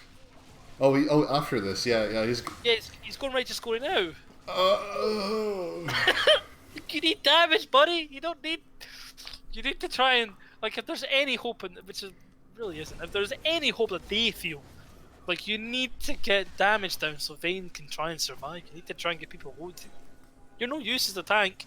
If you've got 3 damage dealers that are ahead, yeah, go ahead. But, like, then you should be building, because you're ahead, you can watch out people, but jeez. The Lee Sin kick was the right idea. They were able to get the 1k shot through the GP. It was the right idea. It's just obviously 14k too late, but they are going to be able to get this bot on him for free, I presume. They won't contest this. I feel like top is where someone should be. With the Royal Reapers, I feel like Omena should be there. He does have access to the teleport. He can't get in there with, obviously, 4 seconds. I feel like he could, be top lane right now and pushing that in like they were before. Get the spot in for free, rotate up to him, get the last inhib, 3 inhibs, then they can decide, do we take a fight, do we don't want to back off, but it looks like they're going to 5-man group for the inhib. Maybe they get this for free then, they go to the top lane, we'll see. Safe play right now coming through, Bubble is going to miss. I just wonder if we are going to see a Zenith Blade come through, maybe. They don't need to, really. They can just sit there and take it. They are going to get the pick out to the Rise, so he's going to go down. No amount of tank items are going to save you there, buddy. I mean, Lee Sin get kicked, but 1 crit going to come through. They are far too far ahead. Double kill for the Oriana so far. Rek'Sai is going to sink his teeth into the Nami, but Sushi there. They are going to pick up another kill for a minute. 13-0-9, 4-2, 14, 1-0, 14, 8-2, 14. Just massive carry scores across the board. A nice BMTP at the end of the game. A nice Twitter plugin, but yeah, the victory is going to go through to Royal Reapers in the end. 27 minutes of rather, I mean, yes, it was pretty. They didn't lose a single tower. 10 towers to 0. It's okay. A few deaths that were sloppy, yes, but it was a pretty clean game, honestly. Can't really argue with that one. Yeah, it was pretty clean, pretty well cut. Royal Reapers did really play pretty well.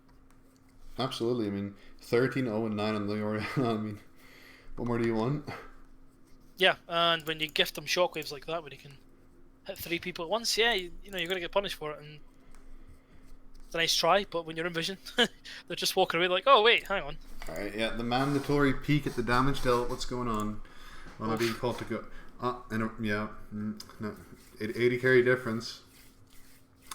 Yeah, that's a rough one. Well, when your Leona does more damage than your Lee Sin, Lee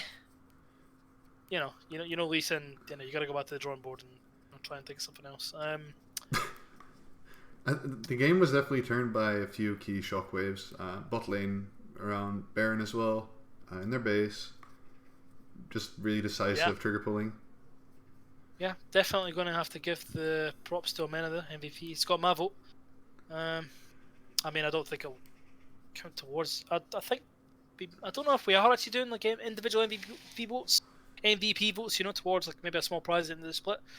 I don't really think that's a thing, but maybe I can personally keep track of that. I don't know, but yeah. Well played to Royal Reapers. Definitely shown the cleanest of the 3 games so far, and definitely a team to watch out for. But CBA will go back to the drawing board and maybe pick the karma up for themselves. The karma was annoying for the side of GP. Yeah, I didn't see. I don't know if. Correct me if I'm wrong. I don't know if it was picked, as much in LCS this week. I saw need to watch most of the games, but it was like it might have even been 100% big ban. But yeah, I guess karma priority. You can put it in 3 places, and yeah, she's that strong. You guess you just got to pick it, right? Yeah, a lot of bans coming in for it. And I think after seeing this week's games, people are gonna respect that karma a lot more. Either make sure they get it or just ban it, because it's looking really powerful. Things change, a support, potential support, supportive champion is now what has been first picked, and you've now got to think in your head like what could be played against it now. What is the counter to it? So yeah, we'll have to see if teams come up with it next week. Well, that's a good bit of food for thought. I think we're gonna wrap up the stream here, unless you have anything else to add. No, just thanks for having me on. It's been a pleasure. Back to getting back into EQ casting again, and yeah, see everyone next week. Absolutely. Well, thank you everyone for watching. We'll be back next week with 3 more games, and have a nice Sunday.